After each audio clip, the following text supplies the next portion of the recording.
Okay, welcome back to the Nerd podcast. And today we're going to be discussing a bunch of different topics. Next week we'll do another dedicated episode entirely to Fantastic Four after we've both seen it.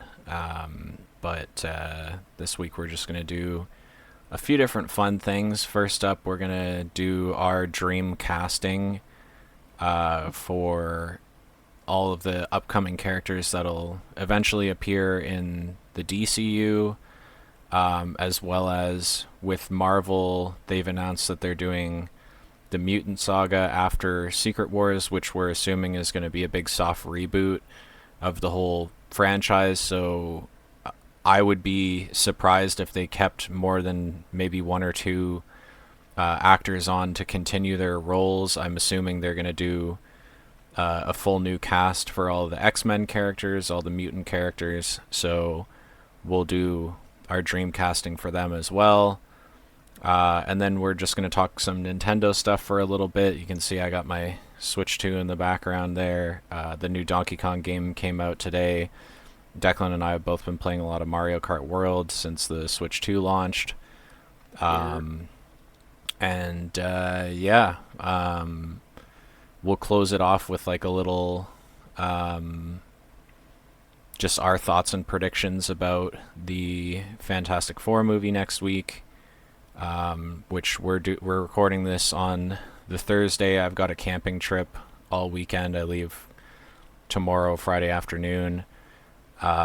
So we're just recording this one a little ahead of time, and then I'll set it to release for Sunday.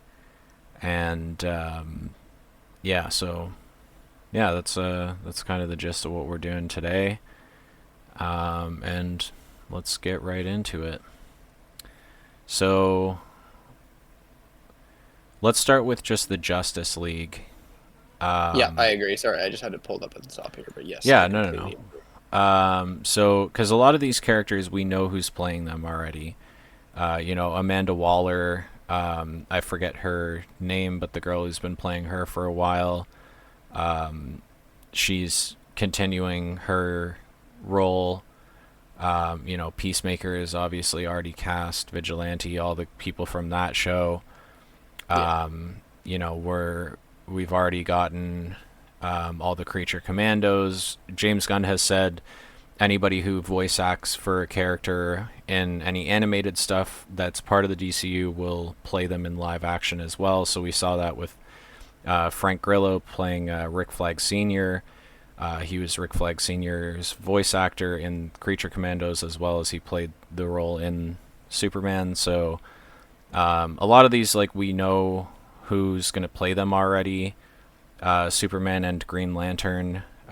We know who's been cast to play all three human lanterns in the main DC universe going wait, forward. can you? Sorry to cut you off, but for that, it's so Guy Gardner is obviously Nathan Fillion, and then Correct. John Stewart is Aaron Pierre, who is um, what's his Hal name? Jordan. Hal Jordan. Yeah, I forget his name. is it the It, dude that was in that picture with him yeah, yeah, with the? Oh, okay, okay, okay. yeah. They've already cast that show. You could pull it up if you want to like get his name on here, but I mean, What's it I called? The show? I just think it's called Lanterns. HBO Lanterns. It should come up. HBO Lanterns cast. Lanterns cast HBO. Yeah, Kyle Kyle Chandler. Chandler. Yeah. Yeah. Yeah, so we know the three of them are going to be playing uh, Guy Gardner, John Stewart, and Hal Jordan. So we have three cast already for Green Lantern. But we don't know who's going to be playing Batman, Wonder Woman, Flash, Aquaman, or Cyborg. And I also want to throw Martian Manhunter in there because Oh yes, I hundred like percent. Martian Manhunter a lot. It'd be Same. cool to see him on screen. So yeah, let's get right into it. The biggest and the baddest, right off the hop.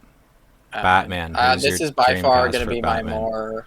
This is going to be my most like passionate take out of any of these fan casts. I think for me, it's this one's been all over the internet, but Jensen Ackles, the guy that plays um, Okay. Soldier Boy.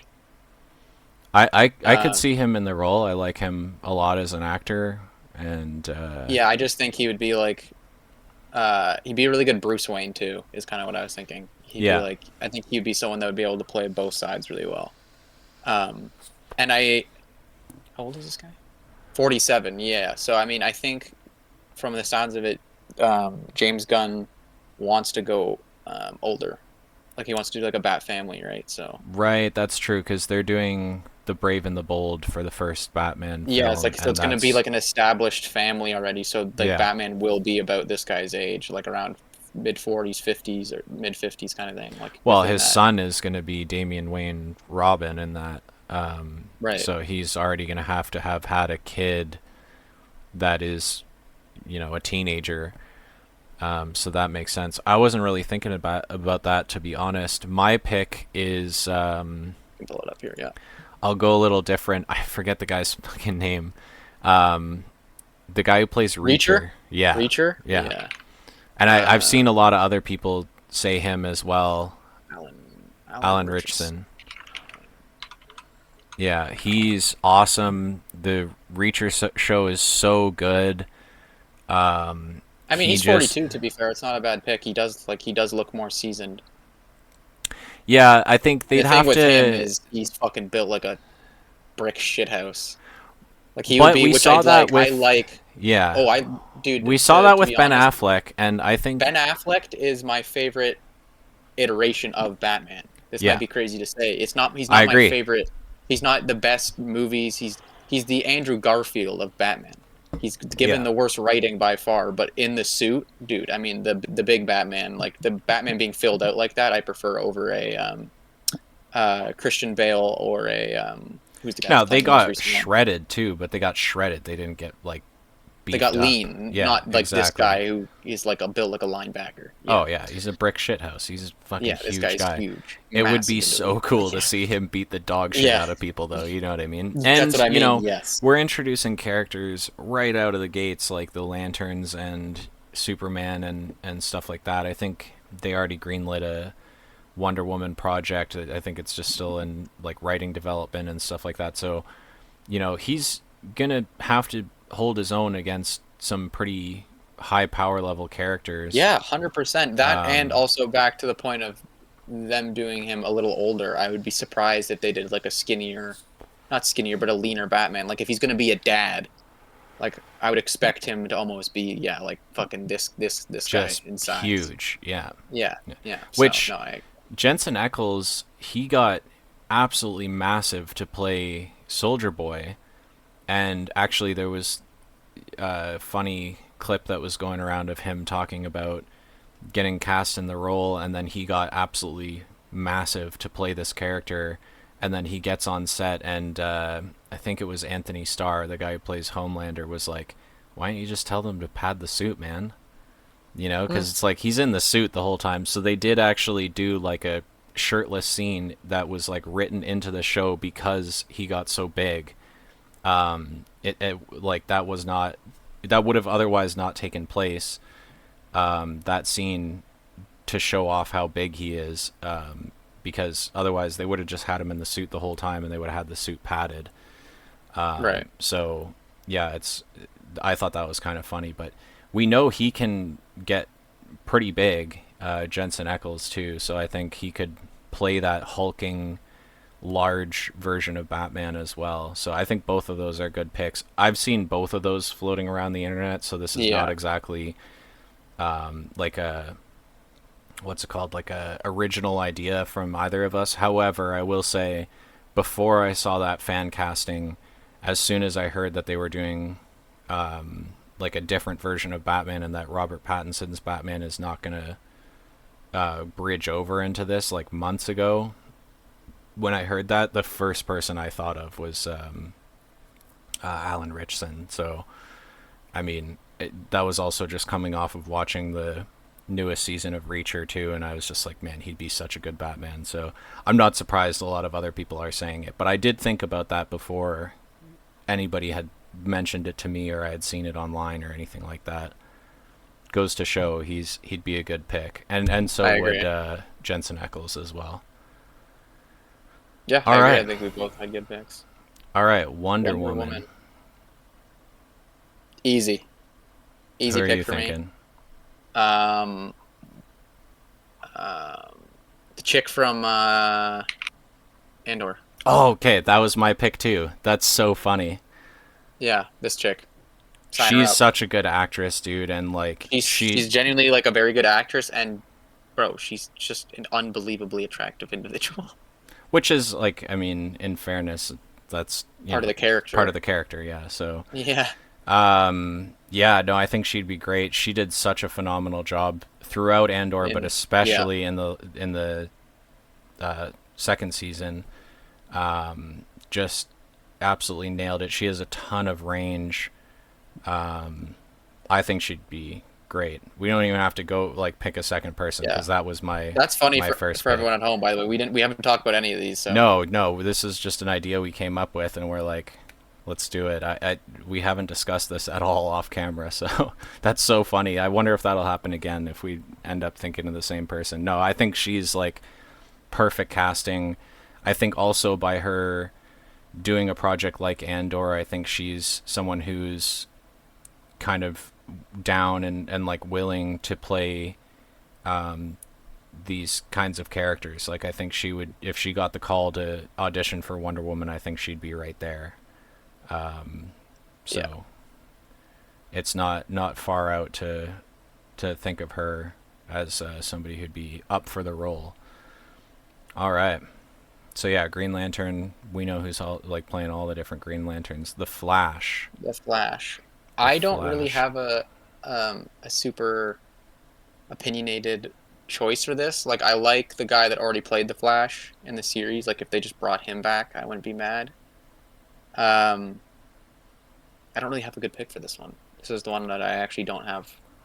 So my dream cast for Flash would be somebody who is a comedian or a comedic actor,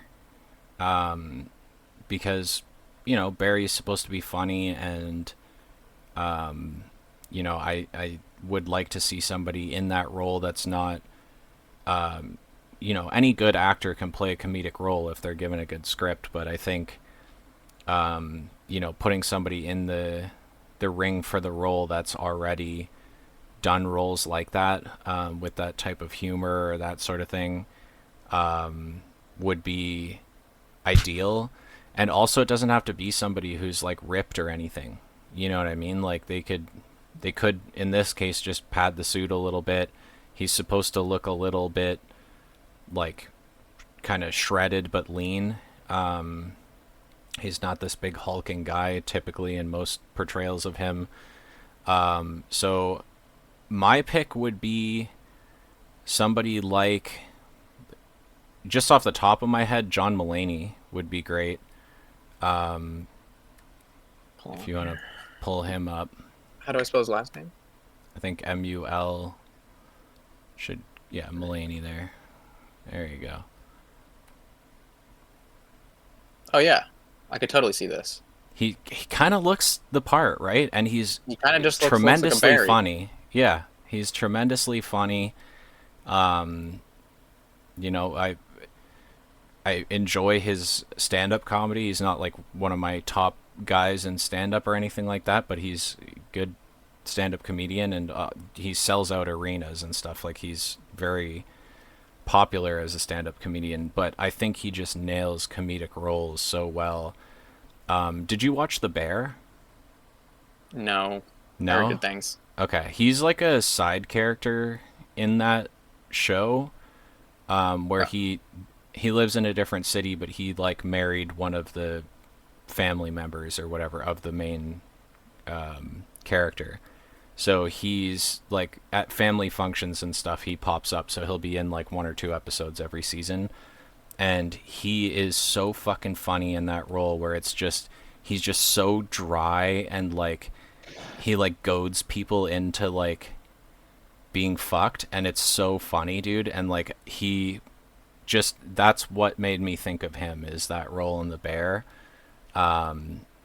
just with that added sort of bit of humor that's just kind of, him having quips and stuff like that, I think he would nail it. And he's also proven himself as an actor multiple times over as well. He's been in a lot of stuff that was quite good, and he's been good in everything that he's done. So, and I also he's like Excuse kind me. of like the people's choice kind of guy for comedy and stuff like that. Right. His specials do really well on Netflix and other platforms. He sells out arenas and stuff like that. He's very like I watched Kill Tony and shit, and um, you know, Tony Hinchcliffe even made a joke when they did their Netflix special for Kill Tony, where he was like, if you're gonna get offended by anything that we say on this episode, you're 2 clicks away from John Mulaney. You know what I Huh. mean? So it's like he kind of made fun of that situation, but that is kind of just who he is. He's like a very like accessible comedian that a lot of people can just watch and enjoy, no matter what your political ideologies are, or where you are coming from, or whatever. That he's just kind of the guy. So I think he'd be a good pick. You said comedian, right? What about the guy that did the Mr. Olympia joke? Jim Gaffigan. Get him in the suit. Jim Gaffigan would be funny. He's not in shape, which is No, I again know, not but a huge I was thing, but joking. For he everyone at he home who would be doesn't funny know. though. He's also a little bit too old, I think. But I Oh, love. absolutely. This is a complete meme pick. Oh, This guy sorry. would. I brain farted when you said Jim Gaffigan. I thought you were talking about Jim Jeffries. No, that would be funny. I'm talking this guy, Jim Yeah, yeah, yeah, Gaffigan. yeah. Put him in the super suit. Yeah. Um, I I gotta don't really have a pause for a pick second for. because I Okay, forgot that my buddy is coming to drop something off, so I gotta go down and grab that real quick. Okay, and we're back. We'll cool. call that some technical difficulties. Yeah. Yeah, I wasn't Um, thinking about that when you called me and you're like, "Hey, I can do it now." I'm like, "Me too." Yeah, totally forgot that my buddy was on his way over to drop off my laptop I was letting him borrow. So, um, all right. Well, to get back on it, one thing I was gonna say is I don't have a good pick for Flash, but um, Anthony Starr, and I can spell Anthony Starr as Reverse Flash. Have you A1 pick. Cool. been seeing that a little bit? I think Yeah. he'd be a sick Reverse Flash. I think especially if it was somebody like John Mulaney in the role too, where you have somebody who's like got their So yeah, comedian chops and talk about like, people think Lex Luthor is just the king of D1 hating, as hate. they Yeah, say. D1 hating, bro. Reverse Flash is like the greatest hater of all Yeah. time. Like the greatest hater written ever in anything. Yeah, no, I think Anthony Starr would be a good pick for that. Cool. Moving on to Aquaman. I do have a pick, and uh, I'll just start first. Where is? How do I spell this fucking? There it is. Gwen Powell. Do you know this guy? Yeah, Is it Glenn? Is it Glenn or Gwen? Oh, I thought it was Gwen. Wow, I look Gwen's the terrible. chick's name, but I've never. Yeah, fair enough. I thought his name was Gwen Powell till right now, pretty much. But no, I think this guy would make sense for Aquaman. He's yeah, just I been. like him a lot in the role. I He's could just see like. him He's playing just him. like the. He's what his name was, Chris Hemsworth or something like that 10 years ago. Like this guy's. How old is he? Yeah, he's still in his mid 30s, like young guy. But he's actually good at acting though, and he's like Yeah, charismatic, and I think he would fit the role really well. So I was he thinking did a him for. movie with the chick from Andor, I believe. Yeah, yeah, yes, yeah. You're And right. the Hitman or whatever, and Yeah, like he I think that might be nailed it. that movie too. Like that movie was so funny and so good. And And if he was they good want in to Top do, Gun as well. yeah, and if they want to do like a comedic side to Aquaman again, like they made the Jason Momoa ones like very, um, joke centric and stuff like that. If they wanted to go that route, even just slightly, I think he would do well in it. Because he can do, Yeah, that sort of dry. I would like to see him, if they're gonna make Aquaman funny. I'd like to see it be like a very dry humor, and I feel like he does that yeah. well. Yeah, he would have been an all right pick for me for Flash as well, but I think he's too big. Yeah. Like he's just actually just a big guy, so I think it would look a little funny to see a Flash being like that big. Um, Cyborg. Oh, I got a good one for this one as well. Do you have a? Oh wait, I kind of skipped over you. Do you have a good one for Aquaman? I didn't really have anybody specifically in mind, um, but if I had to think about it really,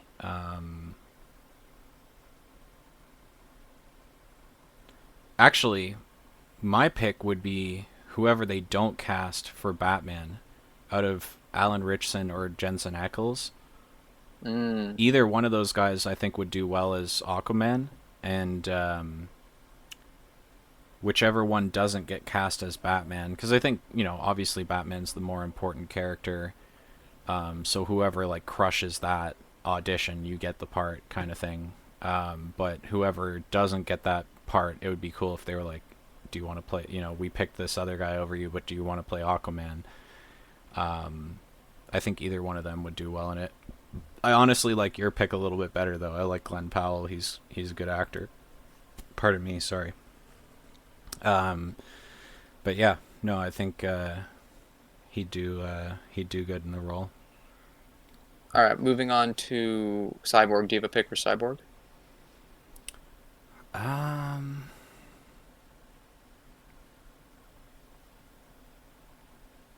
Jonathan Majors. Really? I'm obviously kidding. Oh man. Is he like he's not in anything anymore, right? Is he banned? Is he canceled officially?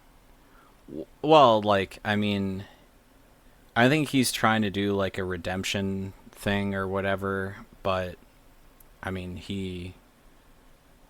don't quote me on this because I'm not like super knowledgeable about how that case ended up playing out or whatever, but I'm pretty sure he was like charged with having had assaulted his ex-girlfriend, and like from what I understand, like it was not just like a minor thing. Like he had done some serious harm. Not that either is excusable, but he had hurt her pretty bad, from what I understand. So I don't think there's really much coming back from that. At least not for a extended period of time where he has to just chill and kind of atone and whatever before people are willing to accept him again. Um, I do have a pick though. Now that I'm thinking about it, Go for it. Wesley Snipes would do like an older um, cyborg that's been around for a long time. Um, he just came back for Deadpool and Wolverine to reprise his role as Blade. We'll probably never see him again in that role, other than maybe a brief cameo in Doomsday or Secret Wars or both. He he like went to jail for like a decade for like tax evasion or some stupid shit, some like white collar crime, and just kind of disappeared out of the spotlight of Hollywood. But them getting him back for Deadpool and Wolverine was like a big thing because I don't think he'd been in anything in a long time, especially not like a major role. So it'd be cool to see him come back in the fold and do something like this. Um, but if they, that would be my pick if they want to do like an established cyborg that's been around for a long time. If they're gonna, James Gunn has said they're basically gonna skip over most of these characters' backstories, if not all of them, or their origin stories, I should say. So if they want somebody like older, I mean, he's still in good shape and shit. If they want somebody younger, I think Michael B. Jordan would be a good pick. Mahershala That's a Ali good would pull. be a good pick. Yeah. Yeah, who would you say? Who do you have in mind? I didn't have one for Cyborg that I could really think of, but I think I Michael B. Jordan makes sense because I'm trying to think of like um, kind of somebody who's more like an athletic kind of vibe to them as well. Yeah, because that's yeah. I feel like that makes sense with the character. So I think He's Michael B. also Jordan's just actually a such a good pick. beloved actor now. Like, I mean, Yeah, I think really his biggest break was like what really put him on the map was playing Killmonger. But I mean, he had played in the he's in the Creed Fan movies. Forstick movie. He played Johnny Storm in that. You know, he Creed. Um, you know, And now he's Sinners this year. Sinners. He was so brilliant in Sinners, and he played both of the twins, obviously, and he did a great job of like playing two convincingly different characters. I think he's got a lot of range, and he's also like a really not only talented but like dedicated actor, and he cares like a lot about his craft. I think it would be cool to see somebody like that in that kind of role. But yeah, no, I think he'd be great. I agree. And then lastly, Martian Manhunter. And that for my pick for that would have been Mahershala Ali for Martian Manhunter. That was my pick. Mahershala Ali would be sick. Yeah, I think he'd be Um, so good as Martian Manhunter. yeah, honestly, I'm gonna. I don't think I can't think of anybody better than that, so I'm gonna just leave it at that. Yeah, that's the one I was thinking of like before we even started that I also had another like lock in my mind. I was like he'd be so sick in that role. Cuz he can play like his range is so crazy that he could play like that super like highly intelligent like but also like crafty kind of guy. I feel like Yeah, he could fit that role so well. And he kind of fits that like hate to use this word, but that aura. yeah, He does fit that like yeah. that aura. Did you want to go down this a bit, or did you want to just move on to the main X-Men as well? If anyone sticks out to you, let's because obviously they're gonna do like a Oh, lot let's of do these. Alfred. Let's Alfred, do yeah, is Alfred. one for sure. Um, has oh my gosh, wait, did he pass the guy that plays Count Dooku? He'd be great. Sir, Sir, what's his name? One of Can't the remember. sirs. Dooku. Oh, I spelled it like an idiot, like an absolute idiot. What's his name? Christopher Lee. Christopher Lee. Ah, Yeah, he he passed did away. fucking die. Yeah. Wow, a This guy while lived. ago. Yeah, wow, I did not remember that. I was pretty sure he had passed away, but I thought it was like 5 years ago, not 10. Jesus, crazy how much time has passed. Alfred, because at this point Alfred would be super old because they're doing an older Batman. True. Like we might even see him like die in at some point. I'm trying to think of like an older actor who. Oh my God, the dude that does Our Planet, David Attenborough, yeah. Attenborough. Is he still alive? Am I just gonna list off a bunch of dead people? I feel terrible. No, he's No, still he's kicking. alive. He's 99, and he's 99 years British, old though. and he's British, Might and he's not be a good British. casting because he is, sorry to say, on his way out. Christ, this Yeah, guy lived before. Wow, this guy could served in World War II, yeah, probably. dude, that's crazy. Um, I think he'd be great though, just because like he also is British and he's like has an awesome like voice and he would do like the really important like speeches and stuff. I think he'd be sick. But yeah, you're right. He is super old. I can't really think of anyone else. Yeah, who was the guy who played Dumbledore? The second one, Oh, he obviously. passed away too. Fuck, didn't Yeah, he? they did. He did. Yeah, both of them did. See, this is a hard one to cast because like all the names you think of are like people who have passed away. You know who'd be really cool? Mm. Morgan Freeman. Mm. I would like Morgan Freeman for that role. Yeah, I like that idea too. He's such a brilliant actor. Oh, He's, in that same vein of um, switching up like the race, Denzel Washington, I think would be pretty sick too. 'Cause yeah, he's not he's older quite. than you think too. He looks younger than he is though. They'd have Yeah, to like age him up That is like crazy. He does physically. not look 70. That's No, wild. he's in impeccable shape, and he looks great for 70. I'll say that. Yeah, that is crazy. Well, he was just in the Gladiators Gladiator. 2, or Yeah. Gladiator 2, and like All right, I like that pick he though. looks We way go younger. Yeah, Morgan Freeman. Morgan Freeman's my guy for that, and you can hate me for picking a black actor. I don't think it matters what race For that Alfred kind is. of I don't character, think it no. really matters at all. There are times when like when they do race swapping and stuff where I'm like, yeah, this character is kind of like really supposed to be, and not even just if they're white or whatever. Like I don't fucking care. It's like, if they're supposed to be Latin and then they cast somebody who's not, Well, it's it's like like the it's whole just kind meme of of weird. like the new Black Panther is going to be Ryan Gosling. Right. Yeah, it's like that's like where it'd be like, okay, what are we doing? That's an extreme example, but like, Bane. oh, Bane, yeah, Bane, and I guess Bane. Batgirl too, because if there's going to be a Bat family, we would assume That's true. Batgirl and then I guess we'd have to do both. But yeah, let's start with Bane. Um, Bane's a tough one Bane. because you need somebody who's just absolutely hulking, like Alan Richson. Who's a big motherfucker who's like, if David, or what's his name, David Batista, if he didn't Oh, get he'd lean, be great.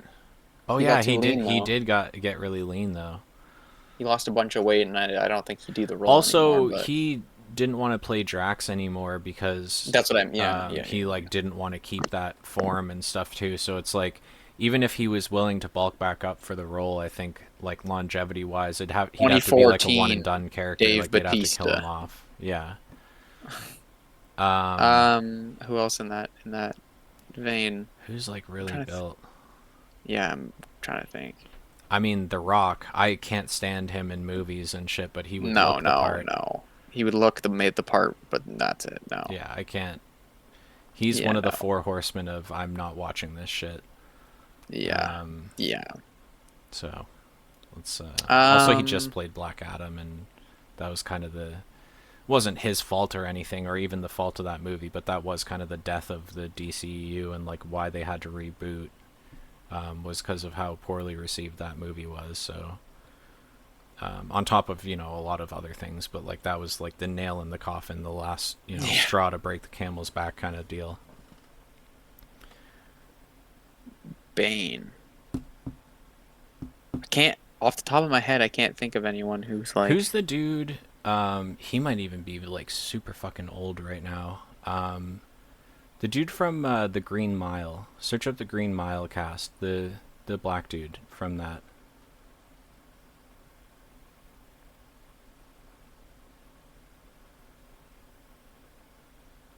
This dude? Yeah, Oh, he would be a good Bane. This guy's wham. yeah, he's huge. He's absolutely huge and such a phenomenal actor. I mean, if Oh you've well, ever seen the Green he Mile. died over a decade ago, unfortunately. There, lad. Oh my gosh, this keeps happening to us. Maybe this is This why is we should have prepared for this. yeah. Let's bring up dead people. um, Uh, the but yeah, I mean, someone big like that. You're right. the black dude from the Meg.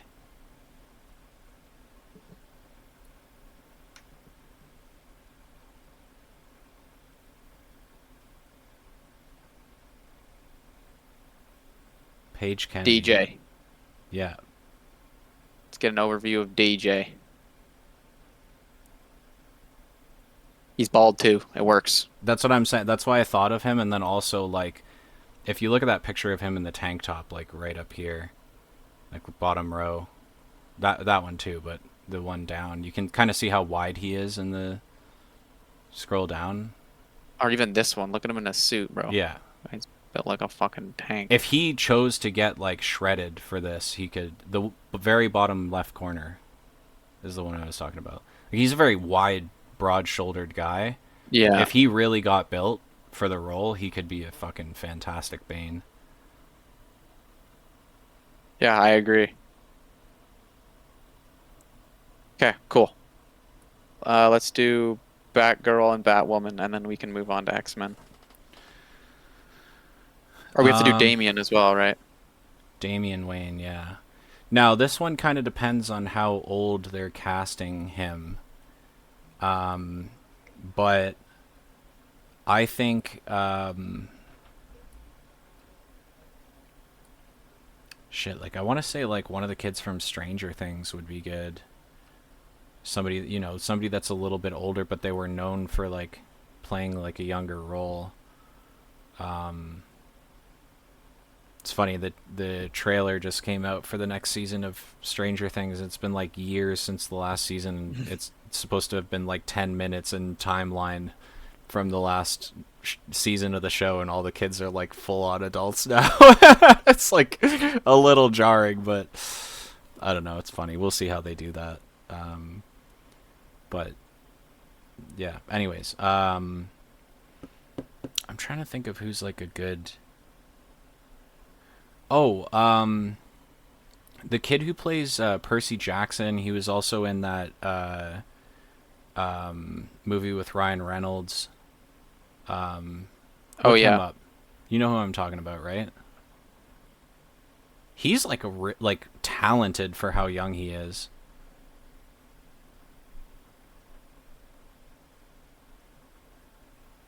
Walker Scobell. Walker Scobell. There you go. I That's a I good think pick. he'd be a good pick. He's extremely talented and like he's young too. Like as they say he's 16? Yeah, like he's a young kid, Yeah. dude. So he could go on like continuously play that role for a long time. Yeah, So I'm trying to that'd think. be I cool. don't know. I don't really know many young actors. Yeah. I mean, that's the problem. Yeah, I don't really know. For me, I would just move on to Batwoman. That one would be easier.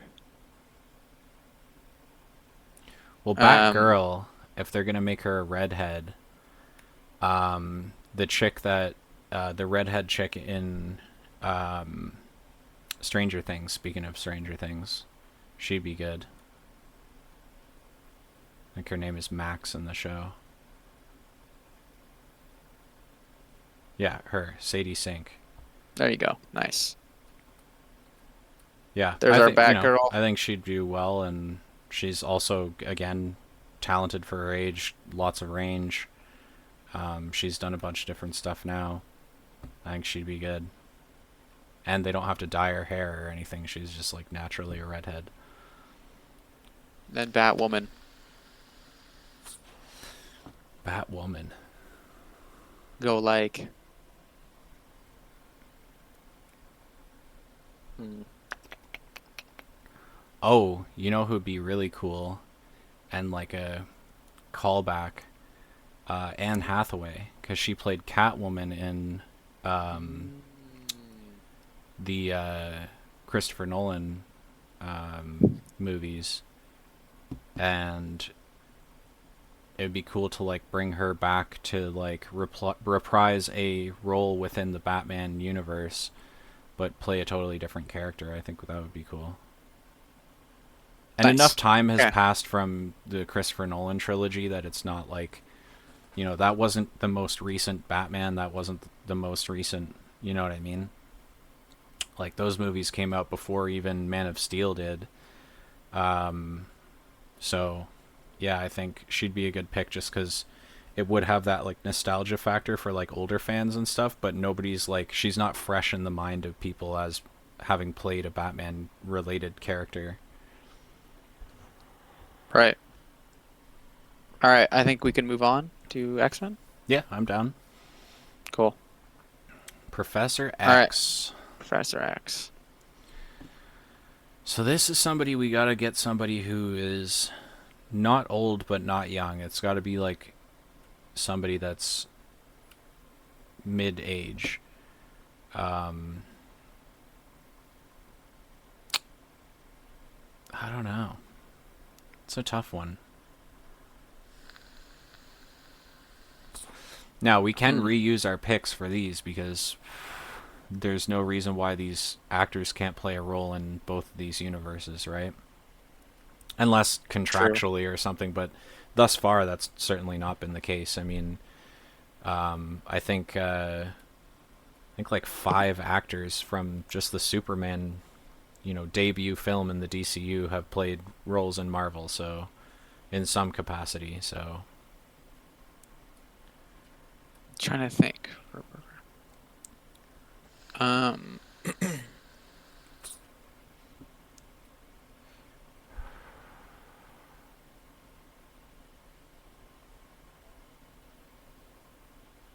this one's tough.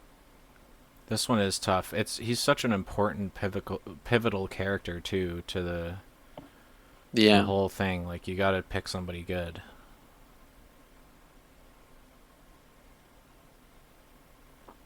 Oh,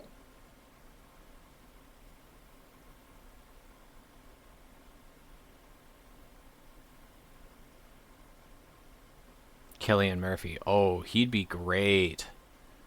He'd be that's so my good. pick. Oh, I'm right with you there. I think he'd be fucking sick. He's Yeah, like and he's like perfect the perfect age. age. Yeah, he's Yeah. awesome. Fucking make that dude bald and he's like right there. I could see it. He's also such a good actor, Oh yeah. Holy shit. and he's Irish, so you know, extra There you go. points. Got to support our Irish brothers and sisters. Cyclops. So for me, I have two picks for this. Okay, hit me with it. Okay, so my first one is an overlap. It'd be Gwen Powell. See, I was thinking Gwen Powell for Angel. Fair. As soon as I looked at Um, that image, I was like, Glenn Powell. um, So who's your? but I think That'll be my pick for Angel, and we'll just skip over him. And who's your pick for Cyclops? Who's your other pick for Cyclops? so. Yeah, it was him, and then the guy that's oh my God, what's his fucking name? Um,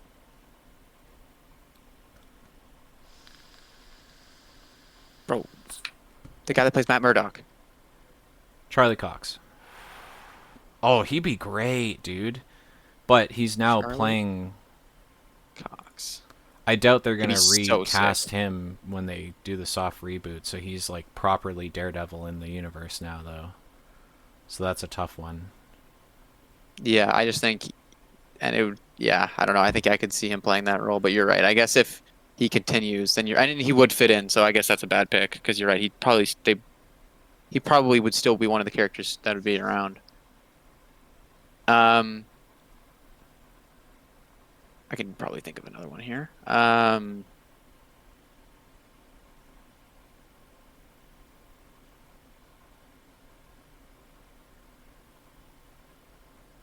Oh, um, the guy from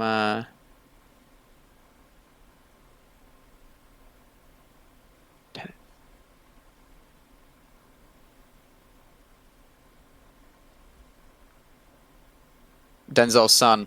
I think he would Yeah, actually play a really good. Um, I like it. because he can be really serious, but he can also be like funny, very much like Denzel. And Yeah, he'd be like a good leader character.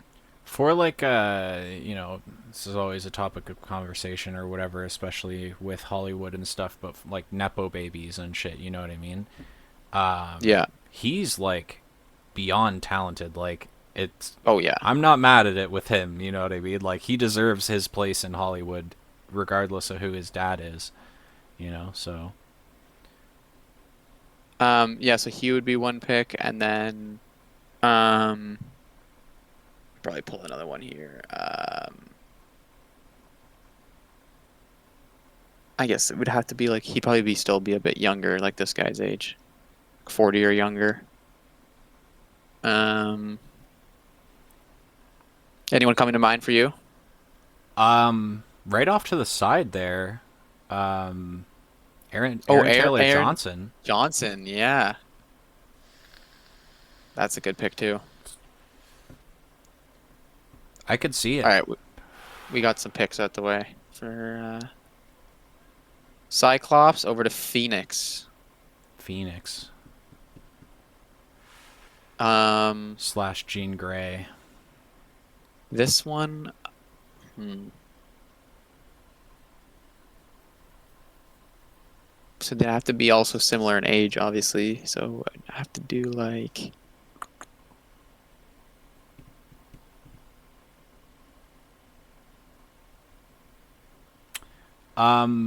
The girl who plays Nebula would be good, and she's so unrecognizable in her role as Nebula. It wouldn't be like jarring for her to play a separate character. And they also kind of like the they kind of benched the whole Guardians team to where I don't think they're going to be like super relevant moving forward after Guardians 3.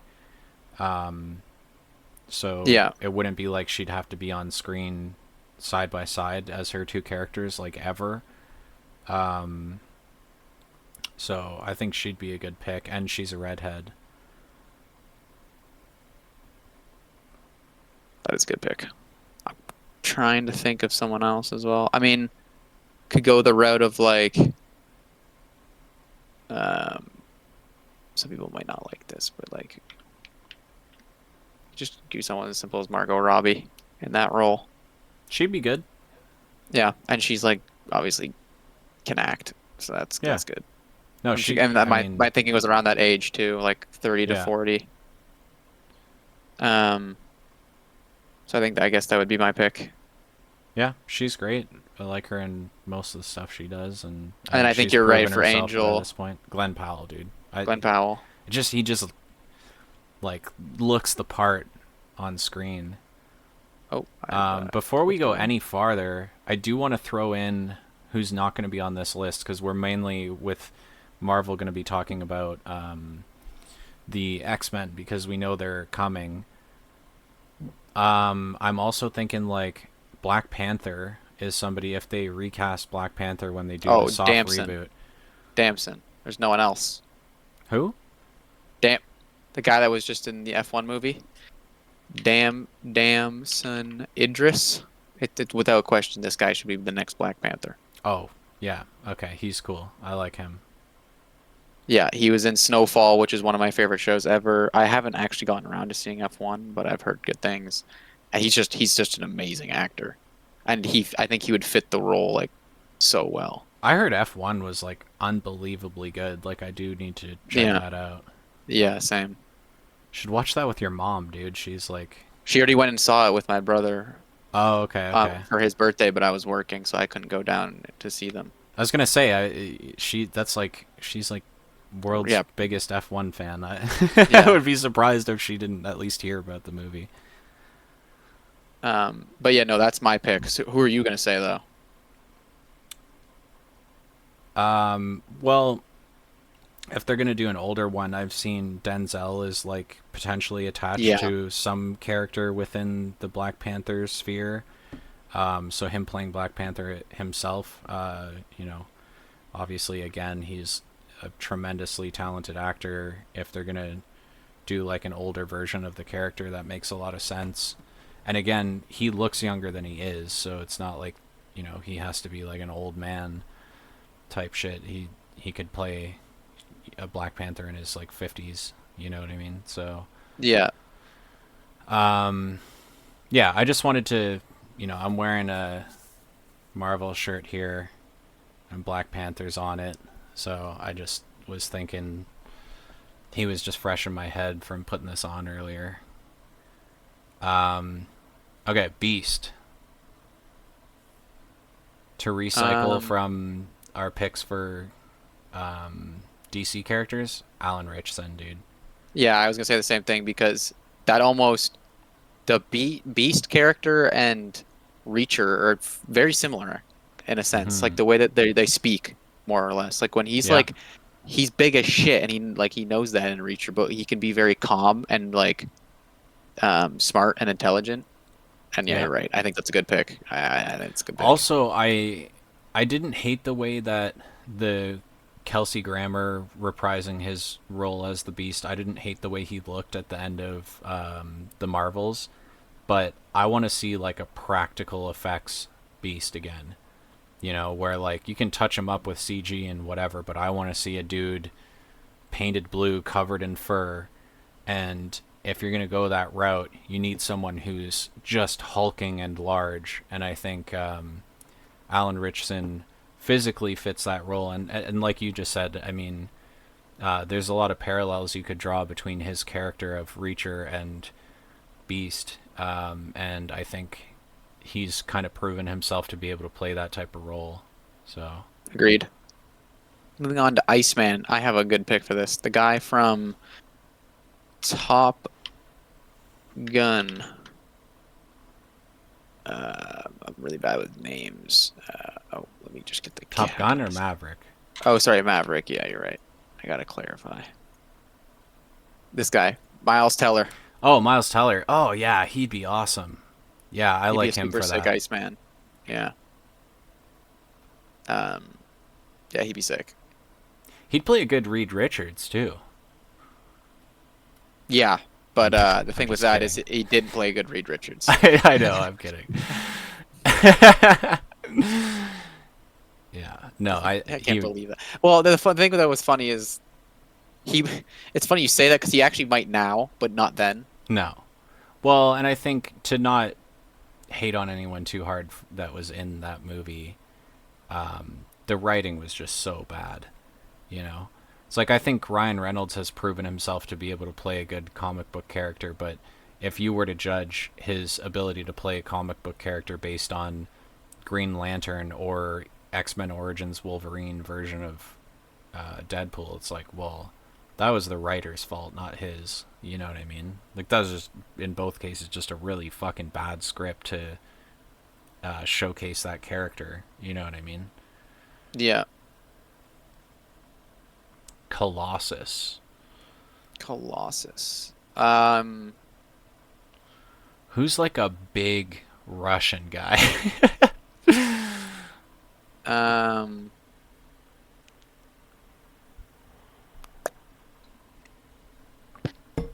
you could go the route of like big Russian guy. I mean, you could just do big guy and then have him big white guy and then just have him be Russian. Thus is through. Hence the whole acting thing. But Yeah. yeah, I'm just trying to think of. There's not many good actors right now that are just wham as shit that I could think of. Um,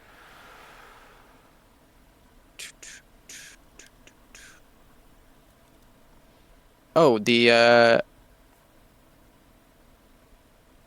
guy that's in that upcoming A24 uh rock movie, Smashing Machine. Have you heard about this? Nah. It looks like it might be The Rock's best movie. This guy, Usyk. Oh, I did hear about this movie. Yeah, actually, I saw a trailer for it when I went to see a movie recently. This guy's like an actual fighter. So I don't know. I think it'd be cool. And he's like a big. I think he's Ukrainian, but I know it's like that would be a bit of a stereotype there. But he's huge, and I think he'd fit the I mean, role. and to be fair, like to not to piss anyone off or whatever, but Ukraine, as well as multiple other countries, did used to be part of the Soviet Union. So it's not Yeah, like that they speak Ukrainian is like basically a dialect of Russian. It's not like it's a stretch. They could even just make him yeah, Ukrainian too, and like yeah. Go change for it. that aspect of his character. I don't think anybody would be mad at that. So yeah, that's my pick. Yeah, I like that. Somebody who's fucking built like that. Um, Nightcrawler. Nightcrawler. Now this one I would want somebody who's actually German to do like a proper German accent. Um, Google famous German actors and let's just see who's on that list.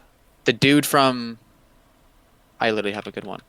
Oh shit! I'm not typing anything. From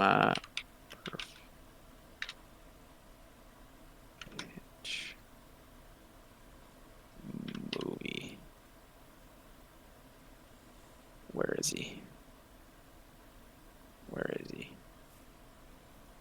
There's this fucking German guy, and he's funny as shit, and I've been seeing him all over TikTok, and I think he'd be funny as shit in this role too. Why can I not find him? Um, I'm so terrible with names. Is he in the second one?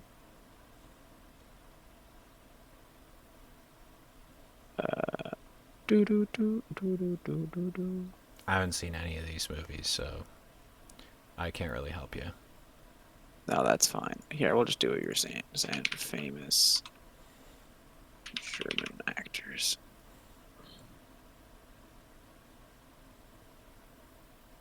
Uh,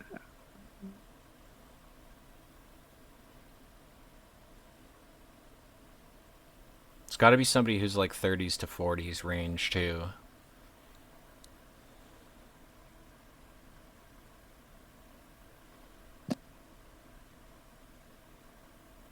hmm.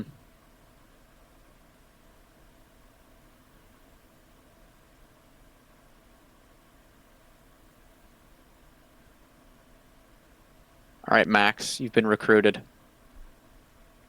Yeah, I like him for it. I don't really know anything about him, but Neither do I. I could see it. I'm Yeah, I trying to just think of barely who know. you're thinking of. He's like a more comedic kind of actor. Yeah, yeah. Is he the guy who was on one of the like late night talk shows and um they're like, "Do you ever get offended that the Germans are always the bad guys in movies?" And he's like, No, "No, yeah, I him, no, him, I him, don't him. get offended. Yeah, Do you yeah. know why? Look Is at it look you at our ever history. Googled Germany history Oh, like before?" Google, yeah, Yeah, yeah, that him. that guy is fucking awesome. I can't remember his name either, but Yeah, yeah. him. That guy because he'd be have like the quips, but he'd also have like the thick German accent that you're saying would Yeah. be ideal for the character, and I think he would. He's just that character is so fundamentally German, and it would just be nice to have somebody who's authentically German and has an authentic German accent as well for that character. Agreed. Okay, But moving whatever his on name to is, actually that's my top pick too. I like that yeah. guy. He's fucking hilarious. Rogue. Rogue, Sydney Sweeney. She's my Yeah. I pick. mean, You got to get that's a fair. hey, hate me all you want. You got to get a smoking hot chick to play Rogue. That's kind of like her whole thing. You know, she's this girl that can't be touched, but she's unbelievably beautiful and is, you know, every guy wants her and whatever, but you can't touch her, so she can't be with anybody. That's kind of her whole thing. Agreed. So, Kate Pride. Kitty Pryde. Um, I don't know. She's an interesting one. You got to go younger with her. So like 30 max. Probably somebody in their 20s. Um Oh, again going back to Stranger Things. Uma Thurman's daughter that's in Stranger Things. I can't remember her name.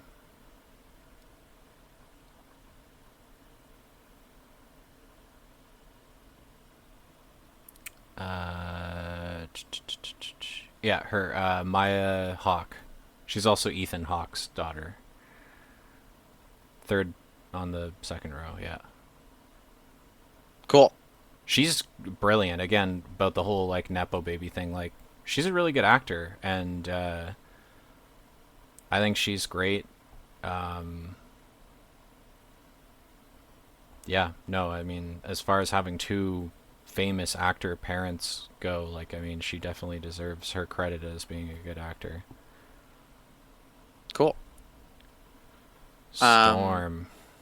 this one's easy for me. This isn't even. Do you know who this is? Lori Harvey. Isn't that Steve Harvey's daughter? Yes. Okay. Is she a good actor? No, but I think we should teach her how to act, and I'd like to see She'll her in learn, that she'll role. learn. If you haven't put two and two together, I'd like to see this individual in this suit. Um, So I think we should teach her. She has the I can't money. Give her blame some you. lessons. She's dated multiple. She's dated Michael B. Jordan and the Damson guy I talked about. She's currently dating him. All you got to do is ask her brother how to act. True. Get her on the screen, because yeah, I mean, self-explanatory. But what about an actual pick of someone that can act? Can we think of a someone who fits that role? Hmm.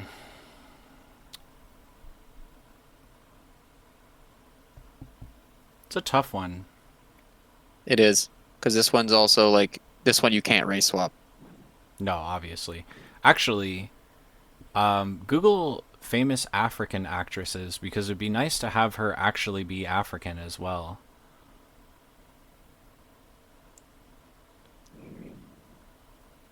Oh my God, Okoye, or not Okoye, the significant other for Black Panther, Lupita Nyong'o. Get her Yeah, in. but I mean, she's in the. This is You assuming they think soft reboot everybody. You know what I mean? you Like think people she's that going to are still continue to around. be? But you're Well, saying Nebula. I think she's much out of the game at this point, being, okay. you know Here's what I my mean? here's my thoughts on it. With the Nebula thing, she could play both roles, and because Nebula so much does not look like her, it like she's blue and bald and like covered in mechanical shit. She doesn't look like the actress, so she could play two roles. You wouldn't half the people wouldn't even notice. Um, but with my whole ideology with everything is that like when they do this soft reboot, I'm assuming that like lesser important characters are not going to get rebooted. They're just going to remain in their role. So, as beloved as Daredevil is, he's not like a top guy in Marvel. You know what I mean? So like I'm assuming they'll just keep Charlie Cox on because it's like if you're not going to utilize him super often, you can just keep the same guy. You know what I mean? Yeah, But for like some of the bigger names, I think they're gonna start fresh. And especially with the X-Men is why we're doing this list in particular. They're not gonna keep anybody from the X-Men. I would be blown away if they did.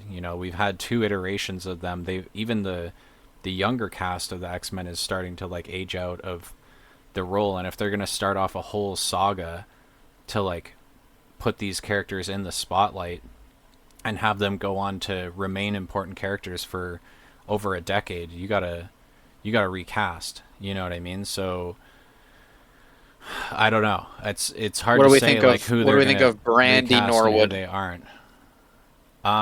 What's she been in? Go on her IMDb.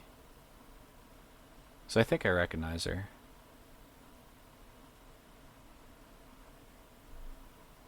Cinderella in 1997. She does a lot of Broadway from what I've seen, which I think is actually a good thing That makes her for, a for good pick. yeah, the game versus, I don't know, it seems like she's been pretty low key. Give her a big role. Also, a smart decision from Marvel to pick somebody who's highly talented and can play the part really well, but also is not like this household name A-list celebrity that they have to pay a fuck ton of money. Like we're seeing a decline in the popularity of these films and stuff. It's if a bunch of their budget is used to pay these massive names to play these roles. That's why True. I think some of these characters that are big important characters are going to get recast with like lesser known actors because then they can start them off on a lower pay scale at the beginning, and by the end, Robert Downey Jr. didn't make a ton of money off of Iron Man, but by the time Endgame came around, like he was Yeah, no, making I the mean big that's a great bucks. point. You I know what I think mean? Iron Man So 1 they paid him 250K, and yeah, then by the time of Endgame he made like 70 mil or something retarded off of those two movies. yeah, and I mean, keep in mind, like he was a household name, but I'm actually a drug addict myself in recovery and been clean for a while now and whatever. So his story is kind of inspiring too, where he had Yeah. destroyed his career in Hollywood and was able to get back in the game, get back on the horse with Iron Man, and there was people that really pushed for him to get that role. John Favreau was one of them. Terrence Howard actually was another person who was like, I would love to work with him. Um, so, that's kind of why he started out getting, pennies on the dollar for how big of a name he was to pull, but it was because people didn't believe in him anymore and didn't want to work with him anymore, and they took a chance on him. Obviously, it paid off, and he's stayed clean for a long time, and he's doing really good, and kudos to him. So, but you know, that's why they were able to not pay him millions for the first time they grabbed him. But yeah, by the end, he was making a ton of money. I think give that opportunity to other actors now who are like lesser known. They're not pulling people in anymore based off of the names that they get for these characters. We're seeing that reflected in the box office sales. You know what I mean? So just make the movies with passion, give the roles to talented actors who may not be the biggest name in Hollywood, and give them a chance to make a name for themselves. You know what I mean? Yeah, I agree. That is the way to do it. That's why we got the MCU. So Right. yeah. Wolverine. I got a good pick for this one. Do you have anyone? Henry Cavill, dude. The John Cavalrine, Hamm. dude. John Hamm would be great. John Hamm would be really great. He's too tall, Because though. I know I I mean, hate that argument though so because so is Henry here's the thing. Cavill, but Yeah, here's the thing with that argument. I agree that it would be cool to have a lore accurate Wolverine, but no, go ahead, go find me a good actor anywhere that's known or unknown that's 5'4" and ripped. this is true. Like that's just like who in Hollywood wants a 5'4" male actor who's shredded, who looks goofy and comic book like It's Wolverine. not like they don't exist, but they do typically get the more goofy roles. Like if you look at somebody like Danny DeVito, you know what I mean? Like he's a very small guy, but he wasn't exactly playing the action hero, or you know what I Yeah. mean? So I don't mind that like people want that, but it's like it's I think that's just so hard to find. So for me, Yeah, yeah, I think Henry Cavill or John Hamm. Those are two good picks. I like that. Here, give me one And second. that gives the age range because what's Cavill like 30 something, maybe 40, Yeah, no, I think, I mean, yeah, 42. Yeah. I'm kind of with you. It's like, well, the age doesn't matter with him because he's been alive for like 200 years, right? No, but I'm no, So but I'm saying you can make Henry Cavill look damn near late 20s, and you can make fucking Ham look as old as probably 60 something. So like yeah, that's what I'm saying. It gives you option depending on how you want to make him look. Cool. And Magic is the last Magic. one on this list. Um, You know what? I say give Anya Taylor Joy a second shot at it. She played oh Magic yeah. in the New Mutants, and that movie was really poorly received and like didn't do well. But I thought she was great in it, and I think the movie was also like a little overhated. Like it was a little goofy and silly, and um, the VFX weren't like anything to write home about. But it wasn't. They weren't bad. It wasn't a bad movie. Like it was No, certainly that's a good show. watchable. Just let her do her thing on a bigger budget. Yeah, and she's also like since then like landed some pretty big roles and kind of proven herself in the industry. I think give her a shot at playing the character again. It's a lot of people aren't even going to remember that the New Mutants happened. So just Yeah. let her try it out again. Alrighty. Do you want to move on to Donkey Kong? Well, let's do a Because we're couple of the over. villains. Just a couple of the Okay. villains. Okay. We're okay. Okay. We wanted to do. Um, we Madeline can do Mr. Pryor is Sin, a clone Mr. of Jean Grey, so Mr. whoever we get. Sinister. We Mr. could do a Mr. Sinister. Sinister. Henry Cavill. Oh, that's If actually he a good doesn't pick. get Wolverine, Henry Cavill, dude. Like, That's a good pick. give him a chance to play a You know, a villain. I mean, Mr. Sinister. Like, give him a chance to play like a sinister role. I like that idea. what do Chris we think of Chris Pine. Pine? Chris Pine would be good too. I think Chris Pine would be better as what's his Bastion. Bastion. Bastion. You're right. There's my pick for Bastion. Okay, easy. We're knocking him out. Mr. Sinister, and then we wanted to do. You wanted to do Striker. this guy, right? Yeah, Yeah, William Striker. Stryker. Could do See, like because he's so important to the story of the X Men. right. Um, it's got to be somebody. See, my first instinct is like Harrison Ford or like somebody in that range, but he's now accepted a role in the MCU. So, Who's the guy that plays?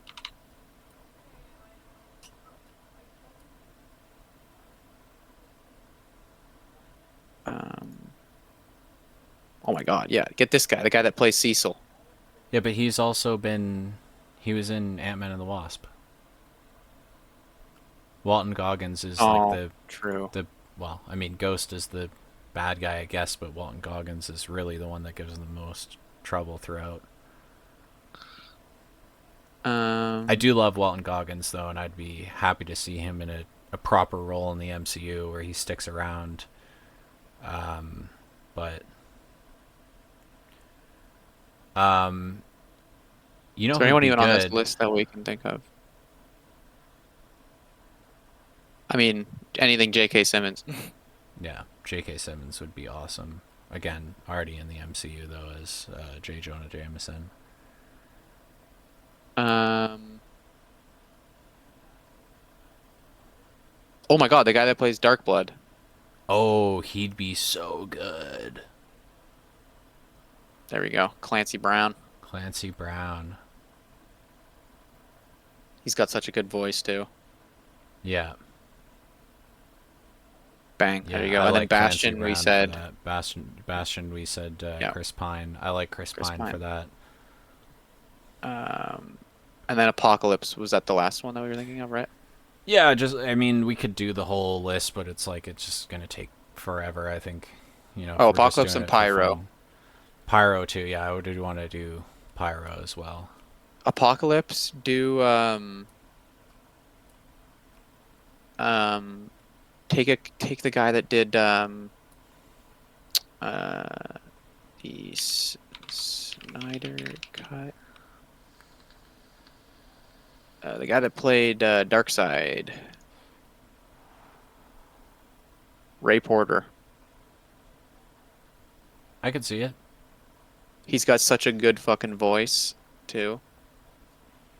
Yeah, yeah, I don't mind that. I like that. Ray Porter would be my pick. Yeah, I got no complaints there. Okay, and then Pyro will Pyro. do our last one. We could Pyro and Mystique. Fuck, we got to do Mystique No, too. because oh yeah, oh isn't that hasn't cast yet, right? It was just like a rumor. I think there's rumored casting for a bunch of different X-Men characters. This is our dream cast. Nothing is like nailed down yet. Or at least I haven't seen any solid news about it. And I mean, this is years out. It's not like they're gonna announce anything anytime soon, even if they have cast all these people already. Pyro Um, for me is pretty easy. Get Ryan Ryan Gosling, Gosling. dude, that's exactly who I was thinking. That's crazy. Hmm. It happened again, dude. That's exactly who I was thinking. Fuck yeah, love him in that. He would be good. Um, Also a Canadian. You know. shout out Mystique. Can do like uh Bryce Dallas Bryce Howard. Dallas.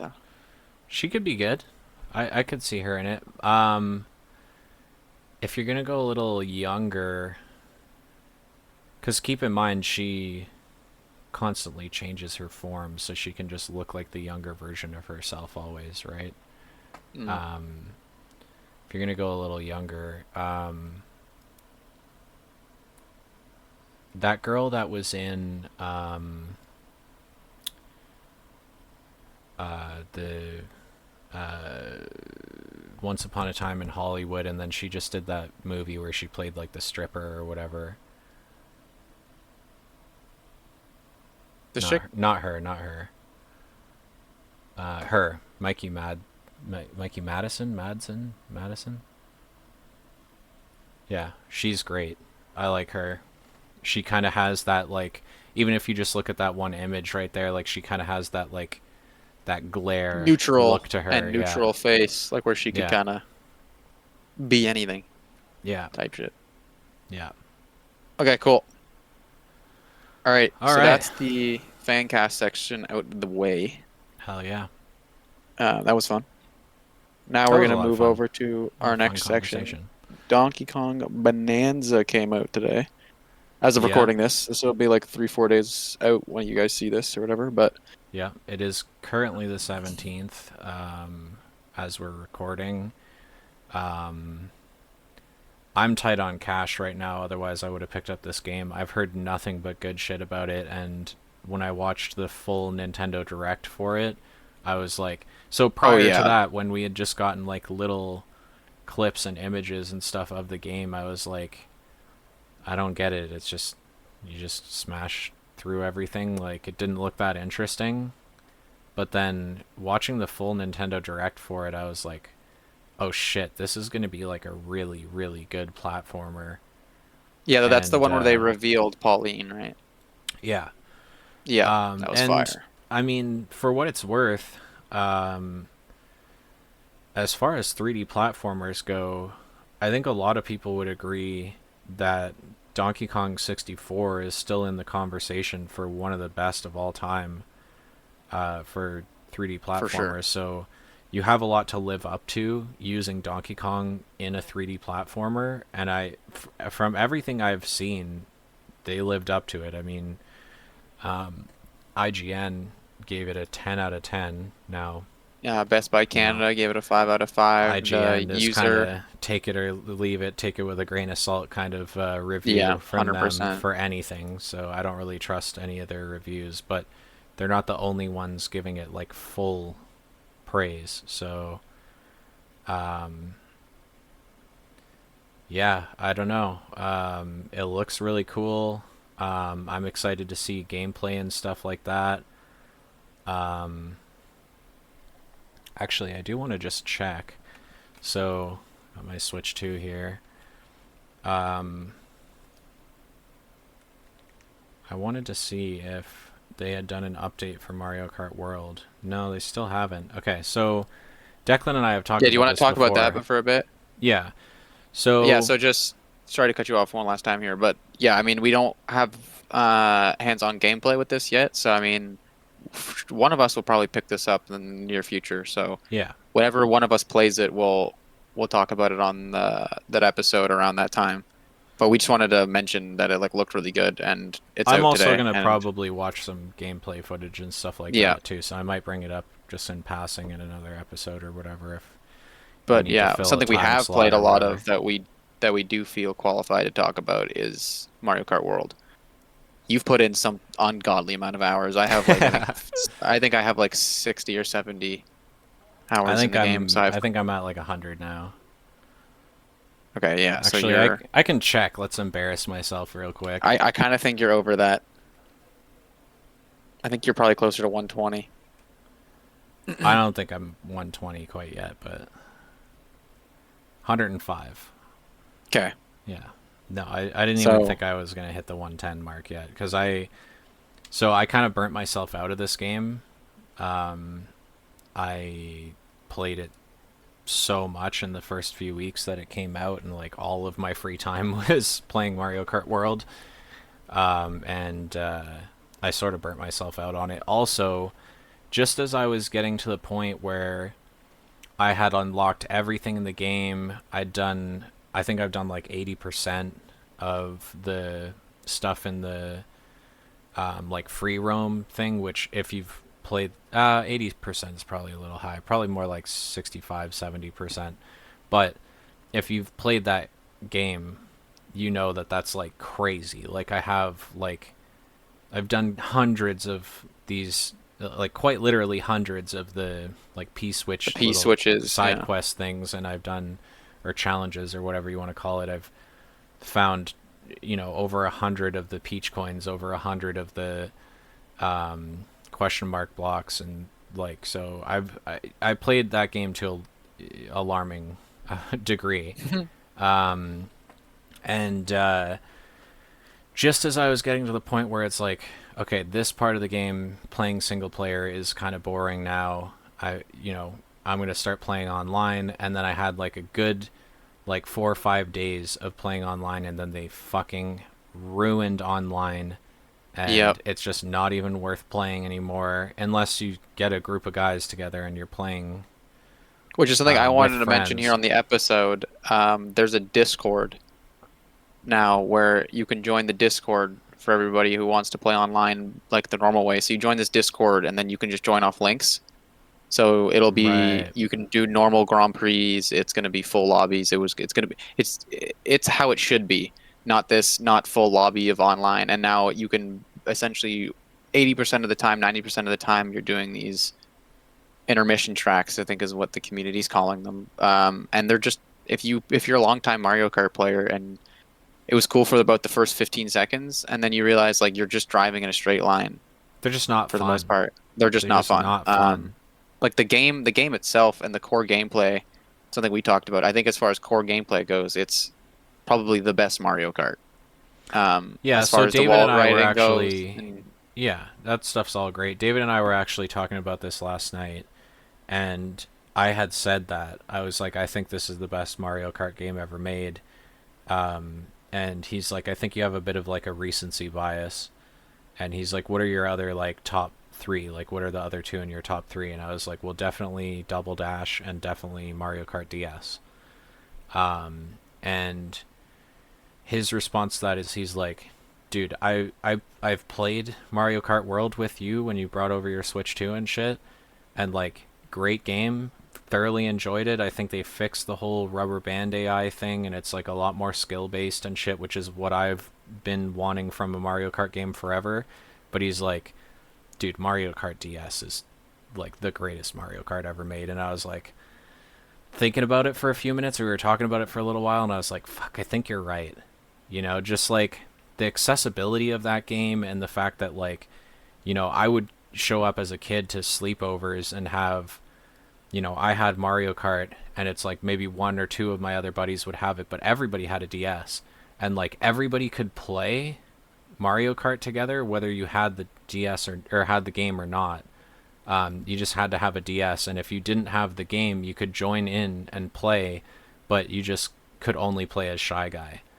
And I mean, which even that in of itself was kind of cool because he was like a little hidden character. Like you could only play him if you played without the cartridge and played with somebody else. So that game was just so good. The missions in that game, like, were so much fucking fun. There was boss right, fights but in it and shit like that. That is the best Mario Kart game ever right, but made, that's what 100%. I was trying to say before. As far as content goes, oh, it's Mario Kart World might not even be the top three, or even five. You could argue maybe not even top like five. Like it's pretty low as far as content goes. Like we got the maps we got are sick, and there's a lot of them, but that's kind of it. If you know what I'm saying. Whereas like there's less modes, there's less customization within races, which is something Mario Kart 8 did great at, whether you like the game or not. There was so much customization.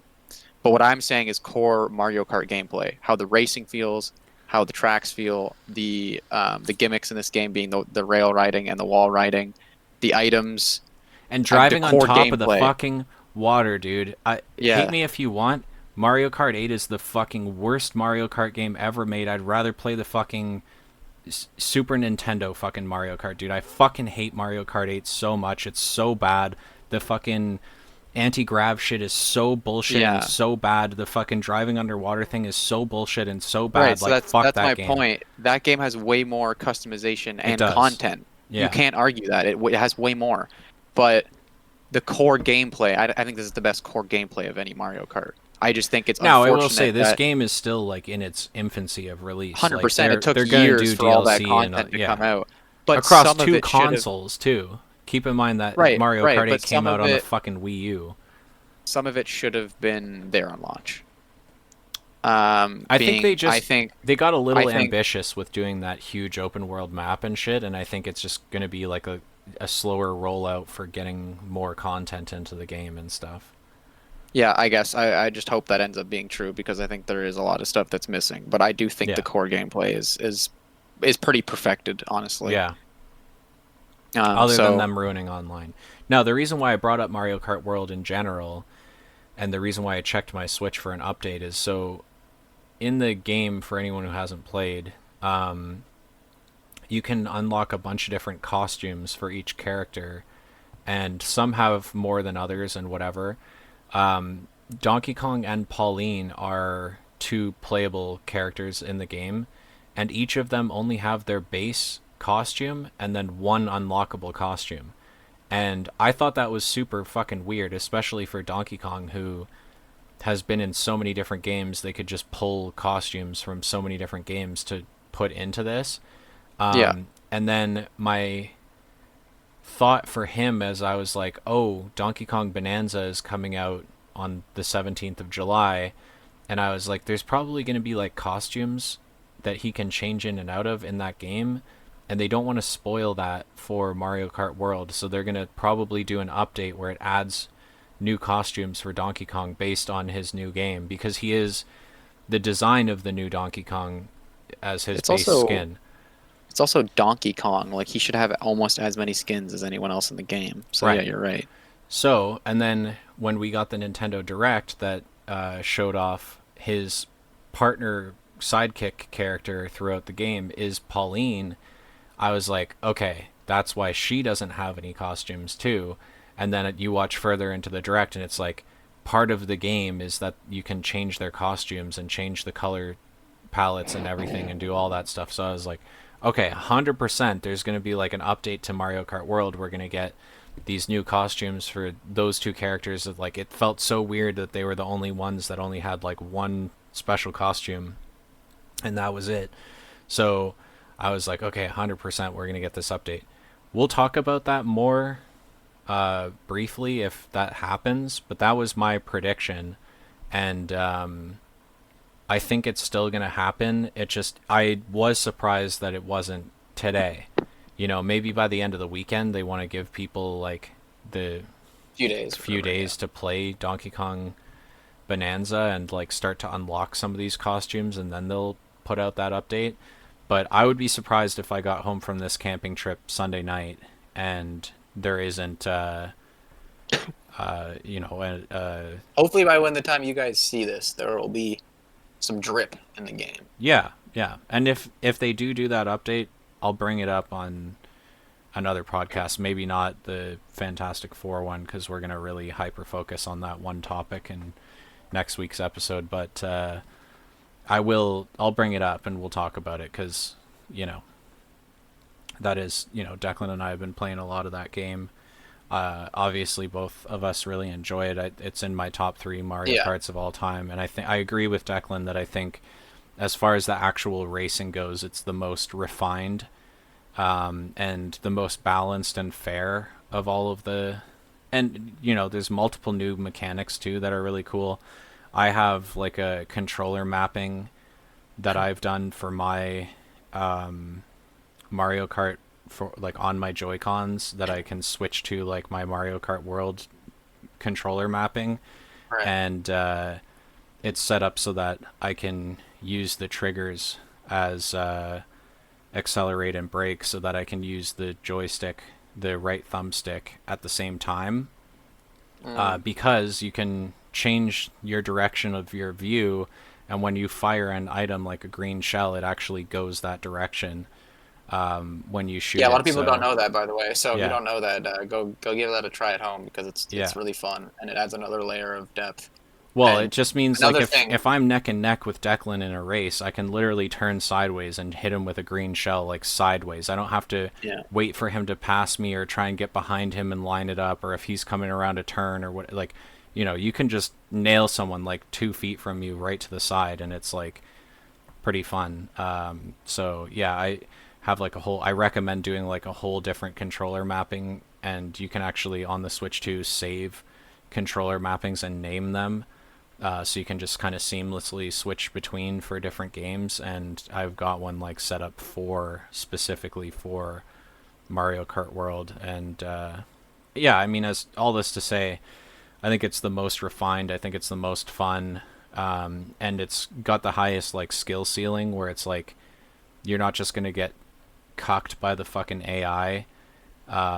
David and I were talking about this again last night, where he was like, "What I like about that game is that if I'm 1,000 times better than you, I'm gonna win every time because it's not like where you have this tremendous lead and then all of a sudden all of the AI speeds up to catch up to you. Like that's Right. the rubber band AI that they've had Well, in that was my all of point. the Was previous games.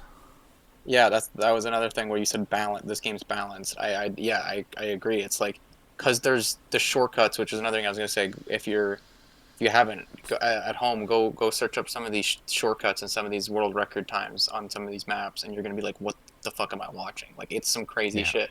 So what I'm saying, yeah, if you're that much better, you can build a lead that's so crazy that not only if you get hit by a blue shell does it not matter, but this game has so many options to get rid of blue shells. You can boost out of them it's like solo. You can boost out of them with mushrooms. You can get rid of them with the JBL is what we call the speaker. The Um, JBLs, yeah. yeah, Yeah, the there's so many super ways horn. to get rid of them or dodge them, and then yeah, as I said, if you're good enough, you'll build such a good lead. Um, Now, saying that, I do think the 24 racers you don't feel too bad when it's CPU, but sometimes if you have a full lobby of 24 people online that are actually all decent at the game, it can be a bit of a shit show. Um, Yeah, I do but wish they some of the minor tweaks I would have made to this game is like I do wish there was an option to play with just 12.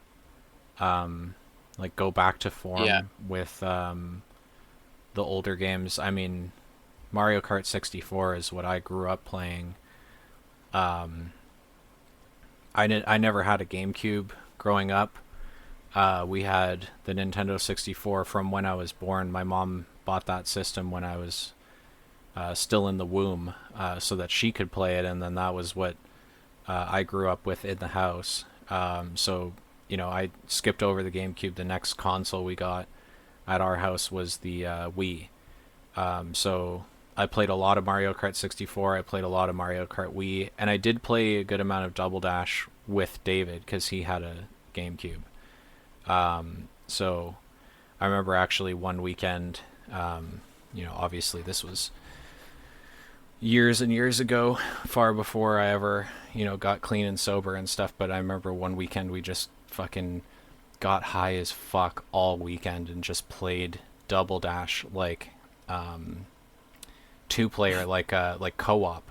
So like we're playing the two guys in the same cart, and we beat the whole fucking game. Like we did like every stage, every Grand Prix, like you know first place every race, unlocked 150cc mirror, did it in that too.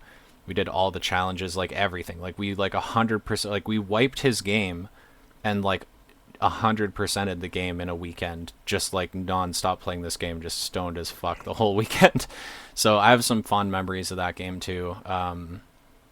But I mean, the further back you go, like Mario Kart 64 was only 8 racers, you know, and I wish there yeah, was I options to just do that, to yeah, to do like 8 and 12 and 24, because yeah, I think because it's like there's nothing that they could have done directly because when you have 24 people that if they know what they're doing with all items, like it's just there's no way to like balance that or fix that. It's just that is a lot.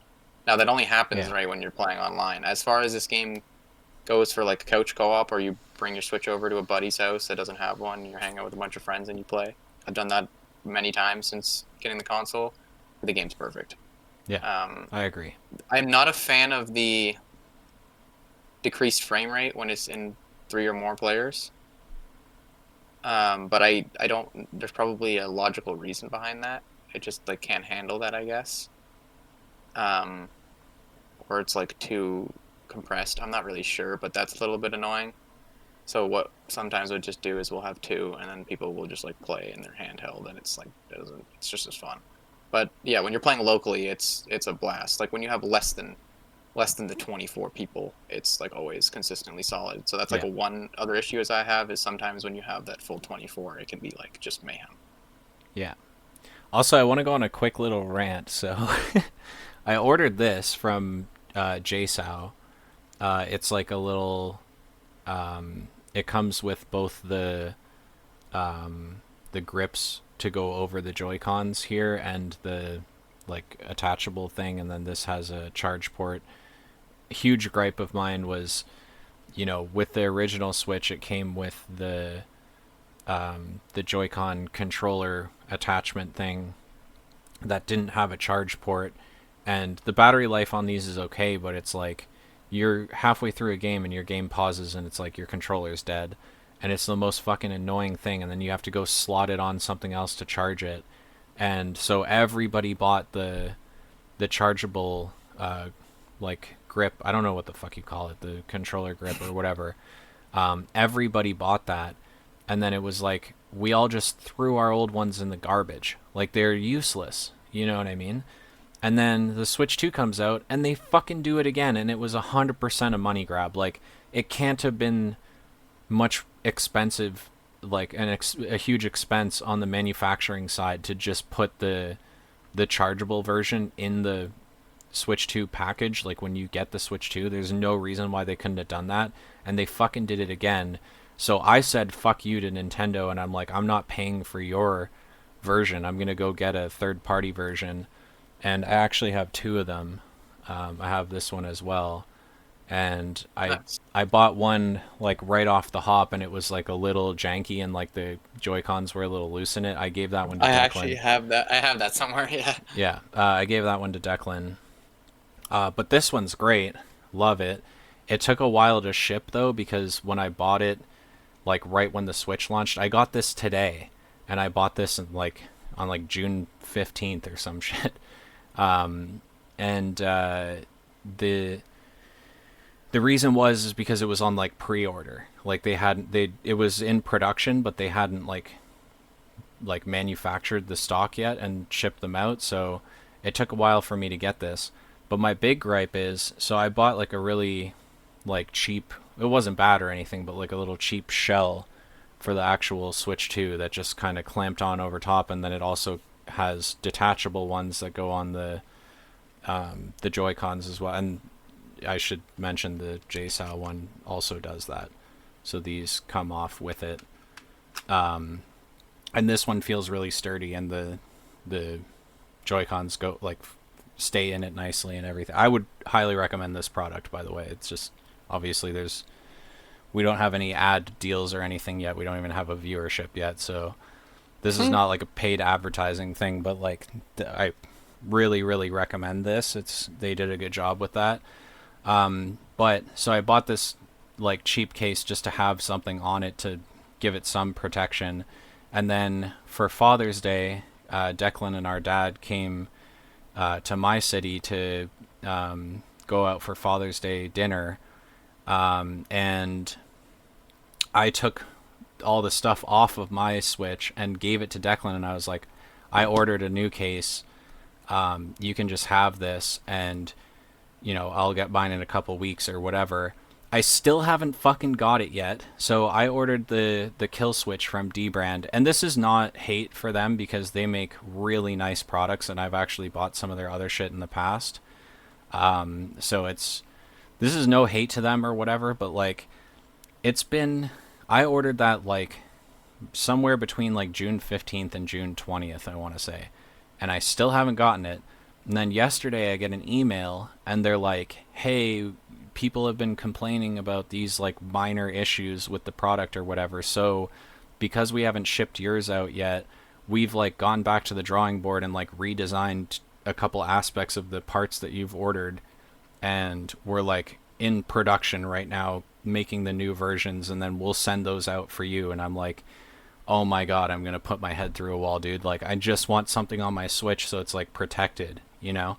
Like I'm going on this camping trip this weekend, and I want to bring my Switch 2 with me, but it's like bro, I'm like worried about it, you know? It's like I don't want it to fucking break. And the nice thing Yeah. about the kill switch from D-Brand is that it's like super super protective of the console to the point where it's like thick enough that it can't go in the dock anymore, which they have like a little dock adapter that slides into the dock and then you dock the switch in front of the dock instead. And that's one of the things that they're like not recalling, but anybody who got the original version can reach out and get the new version for free kind of thing, because people were complaining like if you pull it out with one hand, it just like the dock attachment like lifts up with it, so you have to like hold that down and pull it out. It's like, dude, I don't care about that. Just send me the fucking Mm. product, bro. Like, I'm not an idiot. I'm gonna be like taking precautions and extra care with my Switch anyway. You know, like the other thing was apparently like, see, I don't even want to do it because it's like I would never hold my Switch like this. But apparently, if you hold your Switch by just like one Joy-Con with the kill switch on it, it has like a chance to like pop off or whatever. And my first thought was I'm just like, okay, like I'm not gonna hold it like an asshole.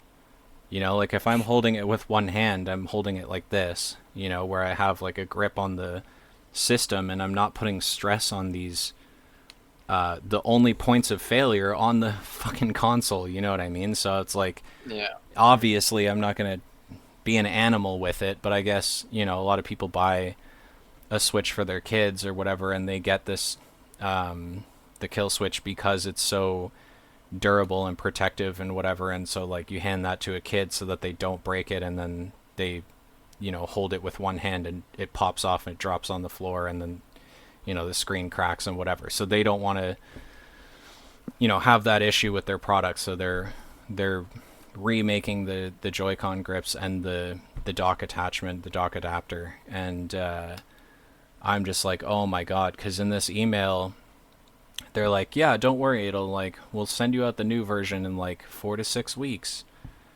And I'm like, oh my god, bro, it's gonna be damn near 3 months from me ordering this by the time I fucking get it.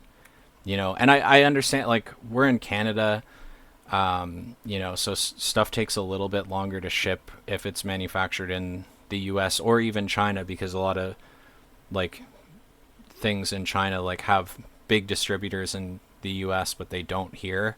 So this is like a common thing for us, just part of being Canadian is that like if you order stuff online, sometimes it'll take like a couple weeks longer to ship than normal, but like this is ridiculous, you know, like waiting like damn near 3 months to get a product that the whole purpose of it is to protect my Switch. And you know, it's now I'm gonna be at the 2.5 to 3 month mark of it being like unprotected other than the screen protector I have on there. And that's a long period of time that I've just been worried about it getting damaged in some way or whatever. And so, yeah, anyways, that's my rant. I was just super fucking annoyed getting that email yesterday.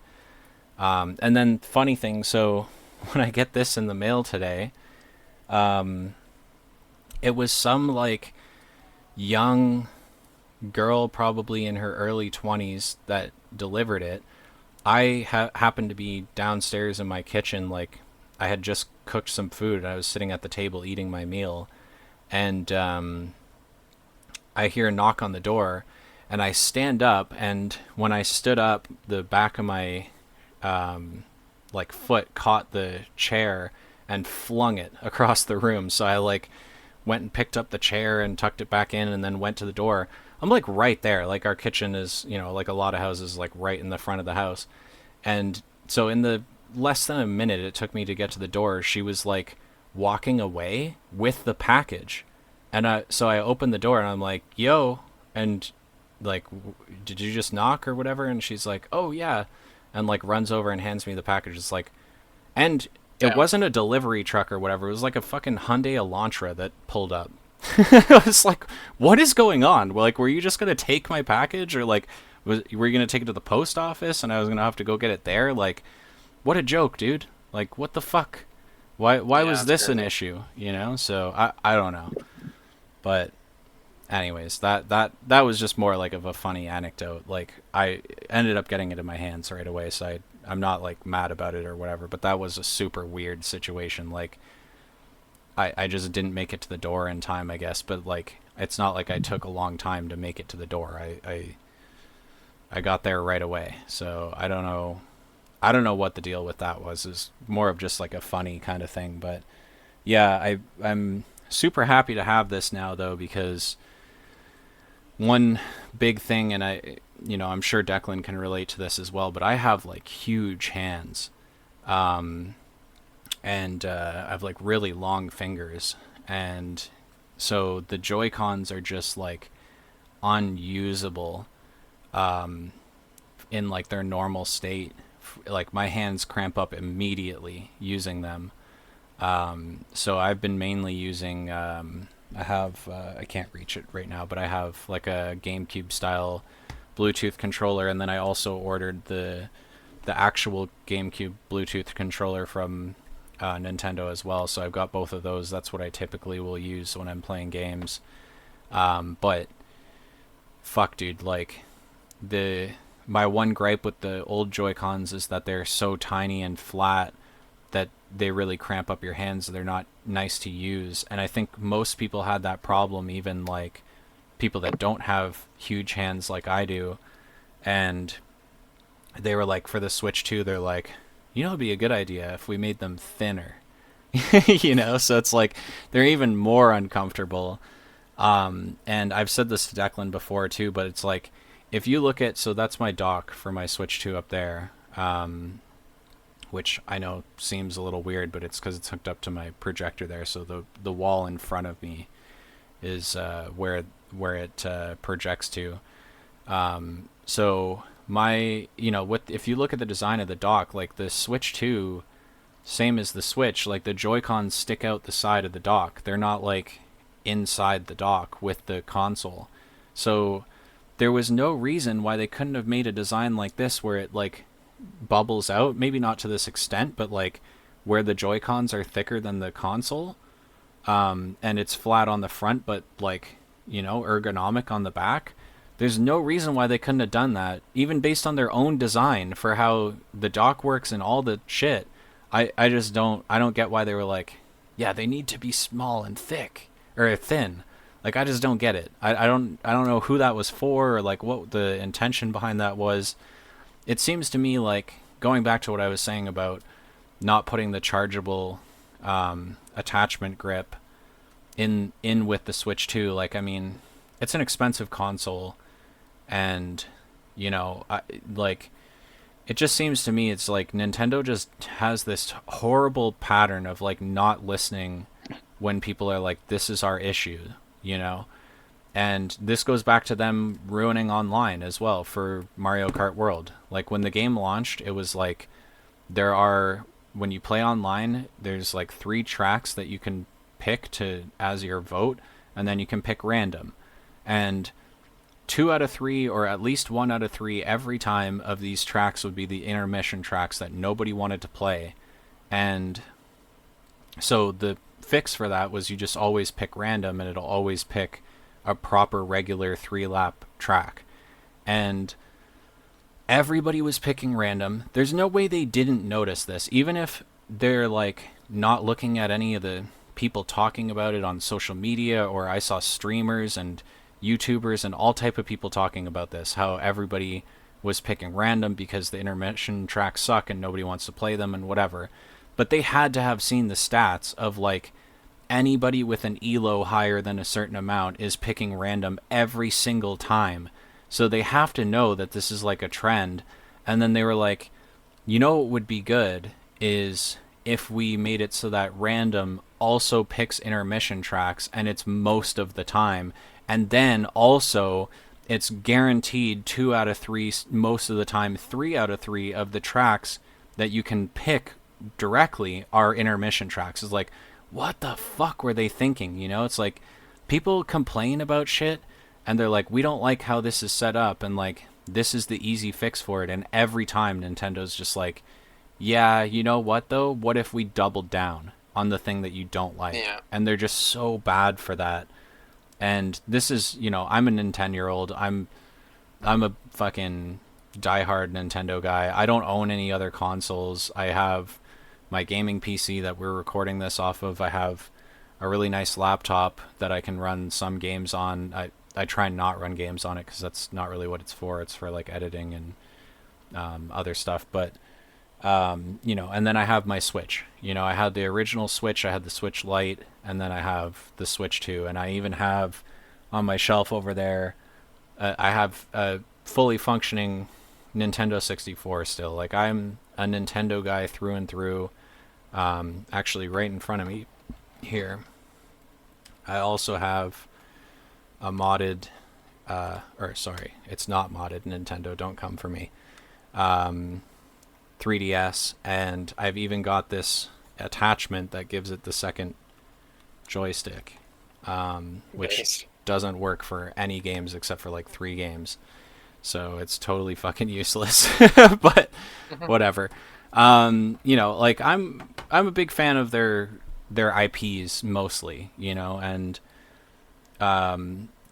their hardware has always been there's been lots of cool innovations that they've made. Nobody has taken risks like Nintendo has. I could say a million nice things about Nintendo, and it's the reason why I will always go back to them. Having access to Steam as well as Xbox Game Pass on PC, there's no reason for me to buy an Xbox or a PlayStation because Yeah. all of their exclusives come to PC anyways. I just don't get to play them right away, which is fine by me. I don't mind waiting until it's like a year in or whatever. So I'm the only consoles I'll ever have are Nintendo, and I'll keep fucking buying them even if they keep disappointing me in some ways or whatever. And I do love my Switch too for so many reasons. There's so much cool shit about it, and a lot of the gripes that I see people have online with it are totally like unfounded and totally unfair. And I've seen like a lot of just straight up misinformation about the Switch 2. But I do have some actual concerns, and it's just so funny to me that every time there's like real complaints that do have like a reason behind them and that most people are in agreement with, Nintendo's always just like, yeah, we're just going to double down, fuck you. It's like, Yeah. why? Why do you do that? It just makes me so mad. But yeah, I don't know. There's my TED talk about There's the that, I rant. guess. Yeah. Yeah. For audio listeners, I am still here. Yeah. Sorry, I'm Declan. I left. had to take over a little bit there, and No, I I know know you've you been agree wanting with a to. lot of this stuff too, because we've Yeah. talked Oh, about it. And 100%. And you just, we've, yeah, we've literally talked about this. So no, you getting that out is good because I agree with everything. It's just sometimes they just do fucking stupid things for no reason. yeah, they Like something are we were talking about really bad earlier, for it. like a couple weeks ago, was like the whole thing about how they're super anti-competitive, and it's probably why they did something like this in Mario Kart. But it is what it is. Uh, Yeah, um, we should probably continue on. yeah. We had one other thing we wanted to bring up, right? There was, yeah. So we had, or so that's the Nintendo segment done. Go on to Superman. This is just a quick thing saying Superman's doing pretty well at the box office, so that's pretty hype. Good for them. Um, Good for James Gunn. yeah, Everybody involved. 261, call it $262 million worldwide in the first week. That's not bad. That's awesome. Yeah, so we can hope that it doesn't drop off like a crazy amount and that it makes a good It will profit. a bit And just because there's a Marvel movie coming out next week. So I do yeah, suspect that like after Fantastic Four comes out, and I mean that movie looks like it's going to be really good, and a yeah, lot of people I've heard talking about it are like people that are kind of done with the MCU, but this is something that they're interested in seeing anyway. Um, yeah. so Well, that's another question I wanted to. That's a good point. But another question I wanted to pose to you was, do you think this could be better than Superman? I think it has the potential to be. I would love for But it to be. do you think it will be? Do you think you'll come out of that movie and be like, I actually think I might have just enjoyed that more than Superman? If I Because I was had to talking to my buddy predict, about this the other day, and I was like, at first I was like 6 months ago, I was like, no way, Superman's gonna be way better. I'm way more excited for Superman. But honestly, like these trailers have looked which really same good. by the way. Yeah, if I had to predict, like make a brash prediction, I would say, yeah, it's same with me. Like 6 months ago, if you asked me, and I would tell people, I'm more excited Hmm. for Superman than I am for Thunderbolts or for Fantastic Four. Even though both of those movies were something I was excited for, and Thunderbolts surprised me even more than I thought it would. Yeah, I mean, if I had to predict the score that I'm going to give it coming out of it, I think the highest I'm going to be giving it is probably like a 9.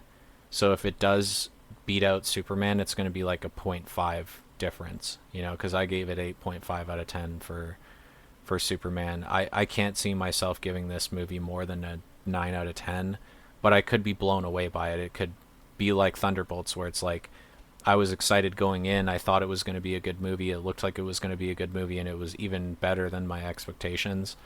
Right. I really hope that's the case, but I don't know. It's interesting for me. It really hinges on like how they handle the whole, like them transitioning to the main MCU universe. I agree. I think they'll handle the main story in the movie well. It's just going to be how do they transition the final act The other into thing is making they've making it spoiled make sense. they've spoiled the whole fucking movie with the trailers as far as like the main story beats. Like Oh yeah. I didn't expect them to, like, a lot of people were speculating it looks like Sue Storm might be pregnant in some of these shots, Yeah. and that they've like VFX'd out her stomach or like whatever, and then they straight up spoiled that she's gonna have the Yeah. baby in the movie, and then people were speculating, oh maybe the Galactus is gonna tell them I'll leave Earth alone if you give me your son, Mm, because Galactus and right. what's the fucking baby's name? Um, is it Nathaniel or is that No, the other one? Nathaniel Richards is He Who Remains slash Kang the Conqueror. Fuck. Oh, right. Sorry. It's Reed or not Reed. I'm retarded. Oh my God, I'm like it's Dude, on the it's on tip the of my tip of my brain. tongue. I know this too. Anyways, his son, Um, their son, is he has like a very unique relationship with Galactus in the comics, and Galactus. There is precedent in the comics for Galactus wanting to um, uh, like Franklin. take him, Franklin Richards. Yeah, fuck, I can't believe I couldn't think of that.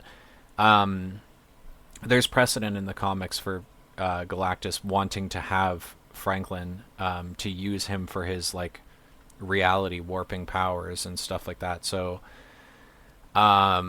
like, I mean, Franklin Richards literally creates the new Marvel universe at the end of Secret Wars in the comics. Like, he's insanely powerful. It's just it's funny to me that they spoiled that too in the latest trailer that they did. Like, they Yeah. straight up show the press conference where they're like, Galactus asked too high of a price, and they're like, what was the price? And they're like, he wants our son. And it's like, what? Like, why are you spoiling like the main story beats of the movie? Like, very odd that they do that nowadays, and it's not just a Marvel thing. A lot of Yeah. the More and movies are more bad for movies this. are. Well, the thing is that they have the trailers individually probably show the same amount as they did 10, 20, 30 years ago, but every movie has like fucking four trailers now. Yeah, yeah. So it's That's why like, you got yeah. to respect people like Christopher Nolan. So when we went to go see Superman, my cousin was supposed to pick up David and I, and then we were gonna all carpool together. And then David smoked a joint because Andrew was gonna come pick us up, and then Andrew was like just didn't pick up the phone and like barely made it there on time, like was super late. And so David and I had to get our own way there and whatever, because David could no longer comfortably drive his car. And we got into the movie like as the like we are finding our seats as trailers were already playing, and I was super annoyed because the only trailer I gave a shit about that I wanted to see was um, the new Christopher Nolan movie, Oh, Odyssey Odyssey, trailer. because Christopher Nolan doesn't like to post his trailers outside of movie theaters. So right now, the only place that you can see that trailer in full Also, HD or yeah, whatever is in the theater. that trailer showed you nothing. Right. So that was the other Like in a part of good what I way, in a was good going to way, in a say. good way, Yeah. in a good way. So you got to respect people like Christopher Nolan who still have that um, dedication to the craft and the way it has always been done. And not only is he not showing that trailer anywhere outside, it's like, you want to see this trailer, go buy a movie ticket for something, and you'll get to see the trailer. And then not only that, but the trailer spoils nothing about the Yeah, story. like And yeah, he's doing the it just fucking gets you hyped. Odyssey, which is like one of the most famous stories of all time, is like literally thousands of years old. It's like, it's not even like they could, that's the type of movie they could spoil the whole fucking movie, and it's like, well, yeah, we know Yeah, what happens in the Odyssey, and he still didn't do it. It's like, you gotta have respect for guys like that are just like, yeah, fuck that, I'm not ruining my movie. Like, this is how it is, and whatever. So agreed. it's strange that they do that.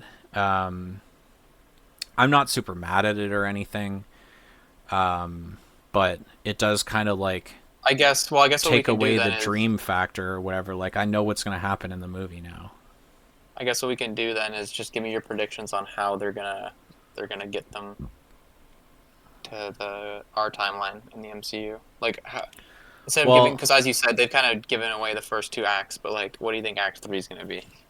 so I think there's really like two options here. One, Galactus wins, and they all escape on their rocket and abandon Earth, and everybody dies except for them, and they go off to another universe. The other option is that they they kind of hold Galactus off, and he's like, "But I'm coming back." And so they don't defeat him, but they like stop Hmm. him from eating Earth, and then he's like, "I'll be back." And then at the end of the movie, they're like, "We need to go to another dimension to find the answer to this problem, because we don't know how to stop him. We just got lucky, and he's going to come back full swing, and there's nothing we can do to stop him from consuming the planet." So maybe Reed Richards' answer to that is, we got to go to another universe that's maybe dealt with him before or has more information than we have. So those are the two options. I agree, because I think the one option that I don't think is possible is them like actually like killing him. So No. yeah, no, I agree. And then it would be like, why would they bother going to another universe? That'd Exactly. have to Yeah. be like some other weird setup that was like, I just don't know how they would write that in and make it like be a, I don't know. I just can't see that Yeah. being the outcome. So I think it's really those two options.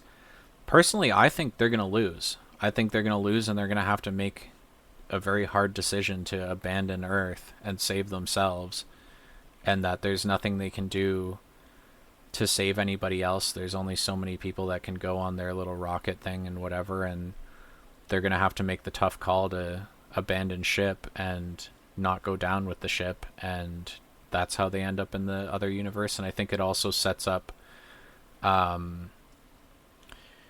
obviously Reed Richards and Victor Von Doom are very closely tied in the comics, and I think that them losing and potentially like abandoning their planet and losing in that grand scale sort of way would set up like a good storyline for Doomsday slash Secret Wars, where they show up to our dimension, and then now we're going up against Doom, and he's doing all this crazy shit with the multiverse and whatever, and the Fantastic Four characters are just coming out of this like tremendous like gut-wrenching, heartbreaking loss where their whole universe has died, or their whole world has died, and they're like, we can't cut any corners here and let Doom destroy universes, because they're just coming off of that, the pain of having experienced their world getting destroyed.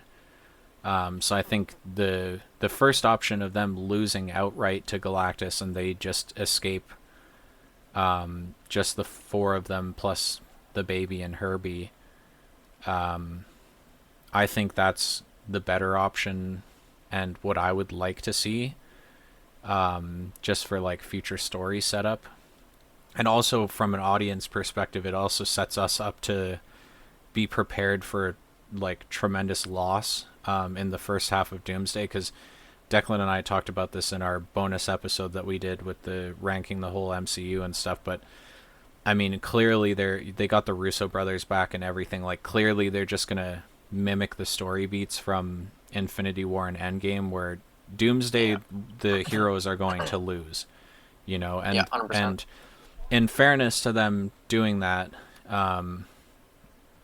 it's not just like a cop out to just like, let's recreate the most successful thing we've ever done. It is also how the story plays out in the comics, where they lose. Doom beats everybody. He creates Battle World, and then they have to undo it from there. So yeah, I think it would just set up this.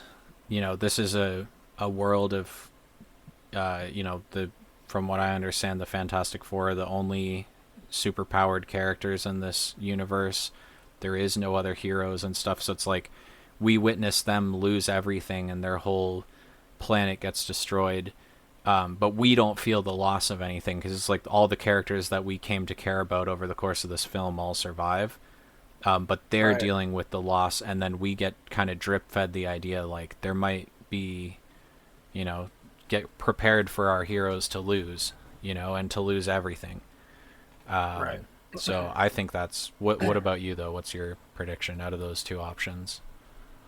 Um, I think I'm leaning towards the. I just I don't see them doing that before like a. I don't see them doing a back to back L's. Well, it won't be back to back though, because Spider-Man will come out before that. Oh no, yeah. I'm sticking with it. I just don't think they're gonna do. I don't think as an introduction they're gonna show them Luke outright lose. So I'm thinking you're right. He's gonna like solve some bullshit where he's like, this will temporarily, like meaning Mr. Fantastic. He'll be like, this will temporarily nullify his power or some bullshit or Well, whatever. the Right? ultimate He's gonna nullifier is how they defeat him in the comics. So that's like the right. device that Reed creates. So I wouldn't be surprised if they'd go that route too. Yeah. So that's what I mean. Is like then he might get something to like, as you said, like hinder him, but he's gonna be like, yeah, he's gonna come back, and we're like, I We're don't know if this cooked. is gonna work again or Yeah. like whatever the case may be. Like we need help. Like this was only like a we only kind of like stopped him really like or like briefly hindered his abilities, not really like a outright victory. So we're gonna need help. I think that is more likely. And That would also he's set like, up a good storyline too, where they go to this other universe to solve their, you know, world-ending threat that they know is going to come back, and then they encounter Doom trying to destroy all the universes in the multiverse, including their own, and they're like, we can't let this happen. Like, we have to stay here and fight with these people to help them because, hmm, you know, we just went through hell to stop Galactus from eating our planet, and he's coming back and he's still going to do it, but all of that doesn't matter if we're over here and Doom destroys our universe while we're gone, you know? right. So that would Yeah, no, also work from a like storytelling perspective as well. yeah, I know. I'm excited. I think it's gonna be good. It's not that long of a movie, under 2 hours. So I think it'll be like action packed and not very like. I think it'll be paced well, just based off of that length time too. Like I don't think there'll be many down moments, or if there are, it'll be like hopefully get emotional beats. Yeah. But I think it'll be pretty action packed, so I'm excited. Should Looks have like it's two going to really be good. very funny too and Yeah, lighthearted in some points and then very dark and deep in other parts. Like it looks like it's going to be a really yeah. good movie. I'm excited. I'm very Um, excited for it. yeah, we are over our 2 hour mark. Before we wrap, um, I want to talk about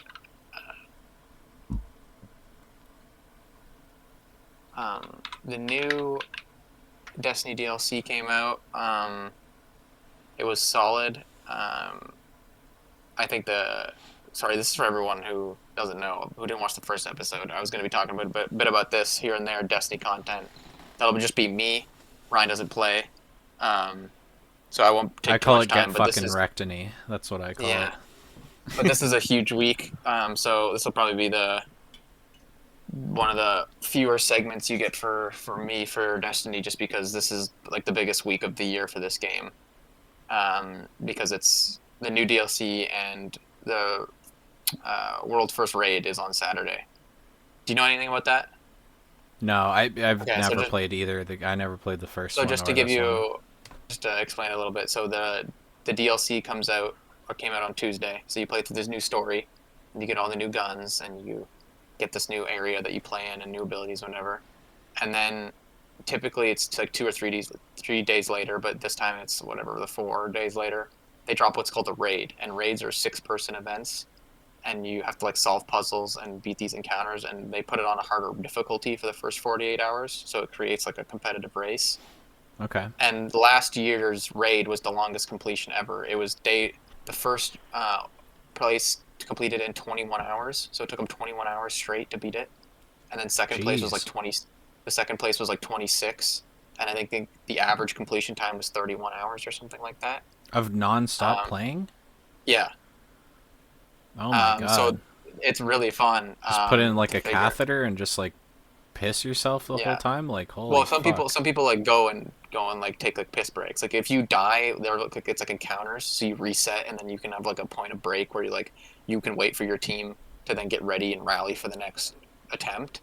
So you can Yeah. like there are like those points of pause where you can be like, yo, I'm going to go eat something quick or whatever. So I'm not saying it was exactly 31 hours of straight playing, but that's how long it took people with like breaks here and there and going to piss and eat something, whatever. But That's um, crazy. uh, it's going to be exciting this year because there's some new mechanics that I think are going to be in it, and I think they'll make it a little easier than last year, just because they're trying to make this DLC more new player friendly. So they're not going to want to have people just not be able to do it. Mind you, the reason it takes so much longer is because it is on this contest mode, which makes all the enemies like more difficult to defeat and stuff. But I think it's going to be really hype. It drops Saturday, I think at 1 p.m.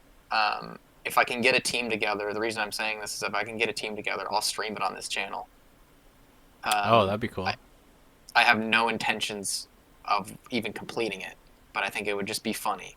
I'm not bad at the game, but I just don't know if I can get a full team of six. I have like two buddies that are really good at the game that I play with. So if I can get a full team of six, it'd be fun just to compete in the day ones because it's always like a massive thing. It always takes over, like, for example, it's big enough that it takes over Twitch for like the full like day that it releases. Like it's the most watched game on Twitch that day. Um, and it's a pretty big thing and it's really fun. So if I can get a team together, I will run that up on this channel and live stream it on this channel, and that would be funny. And Um, off air, I'll give you like the login information and stuff for this channel, and you can yeah, cool. Because then then yeah, because I'll just you're name in it. charge of making clips out of shit and whatever, and you can post the clips as shorts on the YouTube page as well as you should make a TikTok and stuff. I have the Instagram logins and stuff for the Yeah, I podcast. gotta start So doing that.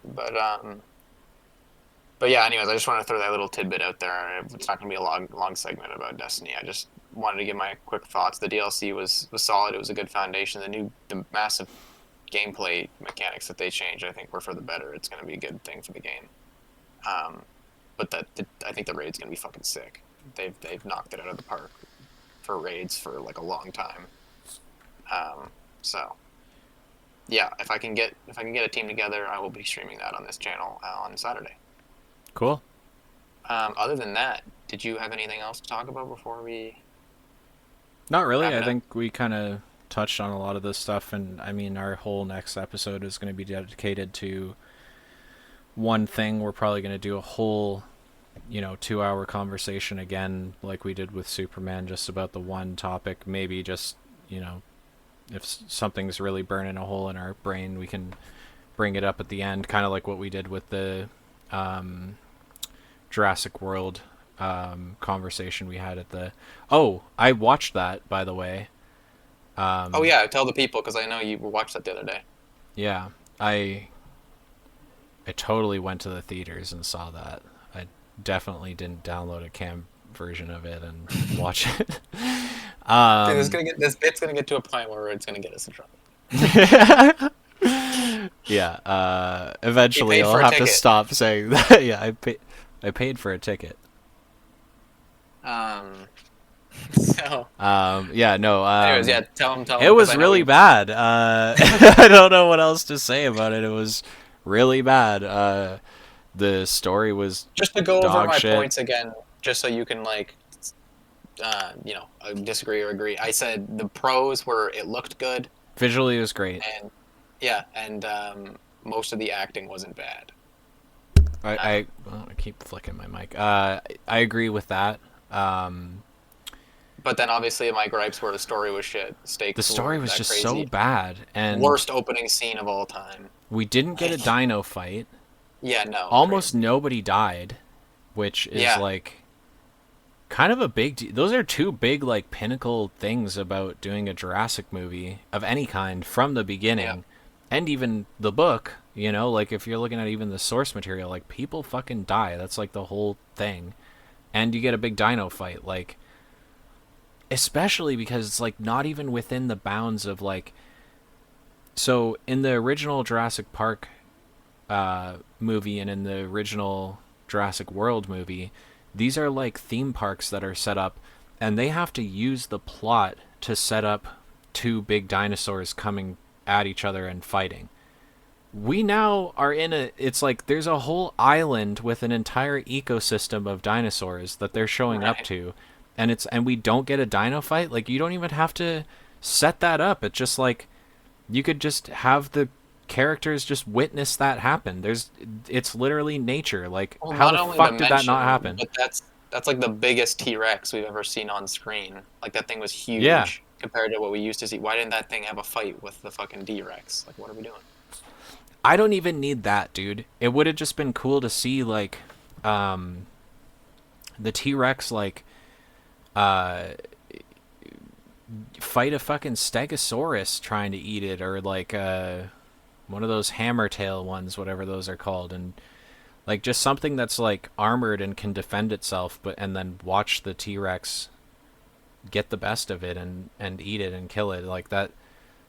Any dino fight Yeah, whatsoever. Like even when they're in like the pterodactyl nest, like the big pterodon nest or whatever, like if a bunch of like smaller like pterodactyl species or some shit like came in and tried to raid the nest while that was happening, and that's how they got away or whatever, and you see this big mother pterodon have to like fight off these smaller ones or whatever, like anything, yeah, any kind of dino fight, like literally anything, just yeah. even So yeah, what do you the think? What do you think of the Spinosaurus Snickers? show up when they're like Oh dealing with yeah, the Mosasaur, and they're like, oh, they like the Spinosaurus help the Mosasaur hunt or whatever. That's cool, and there are parallels to that in real life. Crows help yeah. wolves hunt, and then the wolves let them eat part of the kill and whatever. And there's real parallels to that in actual nature. So that's, I'm not mad at that. It's just like every opportunity they had to show any two dinosaurs fighting each other, and they just didn't. Well, it's just crazy. In one movie, we had the Mosasaurus, Spinosaurus, T-Rex, and then this D-Rex, and then we also had a raptor-like thing in like the grocery store bit, and not a single fight happened. We had all those in one movie. I While know. I was like, what one the group of them fuck? fought. Yeah, Yeah. Anyways, yeah. It just, so you're missing the two like biggest yeah. pinnacle things of this series is that, you know, So people are how? supposed to die. Like a lot of people are supposed to fuck. Hundreds of people died in the first Jurassic World movie. Like hundreds, like Yeah, on yeah, screen. You know, people yeah, are getting carried off by the flying ones and like whatever. Like that was crazy. They like show me something like that, and then also like no dino fight. Like that's crazy, bro. And So then how we bad talked was about it that before, but Snickers? that yeah, How that's bad is that? what I was about to say. The Snickers bar thing was so ridiculous. Now I'm another thing that David and I did one weekend was when we were young teens. Was we got stoned all weekend and watched all the Final Destination movies, and we have like a deep love for those movies because of watching them when we were young together. And we went and saw the new one in theaters, and it's like those movies are bad in the best way. You know what I mean? Like Well, they're but they're just not trying to be serious. This movie was trying to be right. serious. And that's what I was gonna say is it's like that's why that works in those movies where you have this crazy setup of like a penny kills a bunch of people because it gets caught in an Right. event or like whatever. Um, it just didn't work for It Jurassic was World, and so especially goofy. didn't work when it was supposed to be taken seriously. And Yeah. you only see the one guy get killed by the D-Rex, and then it's just the implication is it gets out from that point. Right. Like it Yeah. doesn't even Like, show him tear through everybody and kill. If well, you're gonna actually, do a funny Final plot hole. Funny. Destination style setup, then show me get like everyone get murked. Like you Yeah. know what I mean? Funny plot hole though. When they go back at the end, when you see that same room at the end, Yeah, um, they see the door yeah, that was left open, and it's untouched, meaning yeah, that thing escaped not from the fucking door. yeah, It didn't even escape through that door. So it found a different way to escape. That the whole Snickers thing that was already dumb didn't even need to happen because that thing found a different way to escape. It was too big to fit through that door, and there was no damage done to it. yeah. So what if I just squeezed through and like pried it open? There was nothing. Like it was Ridiculous. so I bad. it It was just so bad. yeah.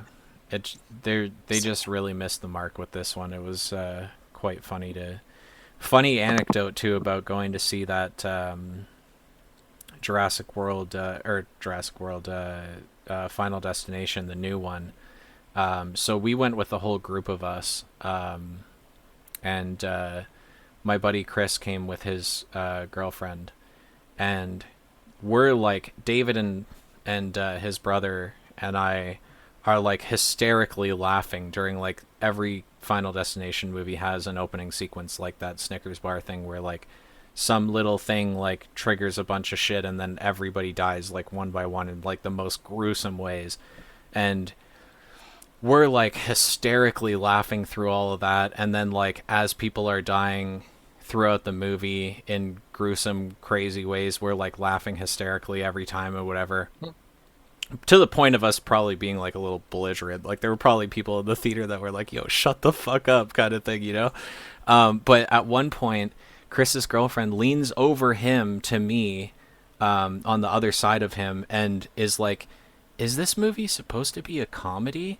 And I look at him and his girlfriend, and I'm like, have you guys never seen any of the Final Destination movies? And they're just both like, I'm like, what? Like, yeah, okay, no, I mean, it's not supposed to be a comedy, but it is funny as hell. Like, they're just so right. corny that they're It's funny. just goofy. Yeah. Yeah, and it's like they've leaned into that from like, I think the first one was kind of trying to take itself seriously, and then they realized like how it was like seen by the audience, and then And they how just they were going leaned to into continue that.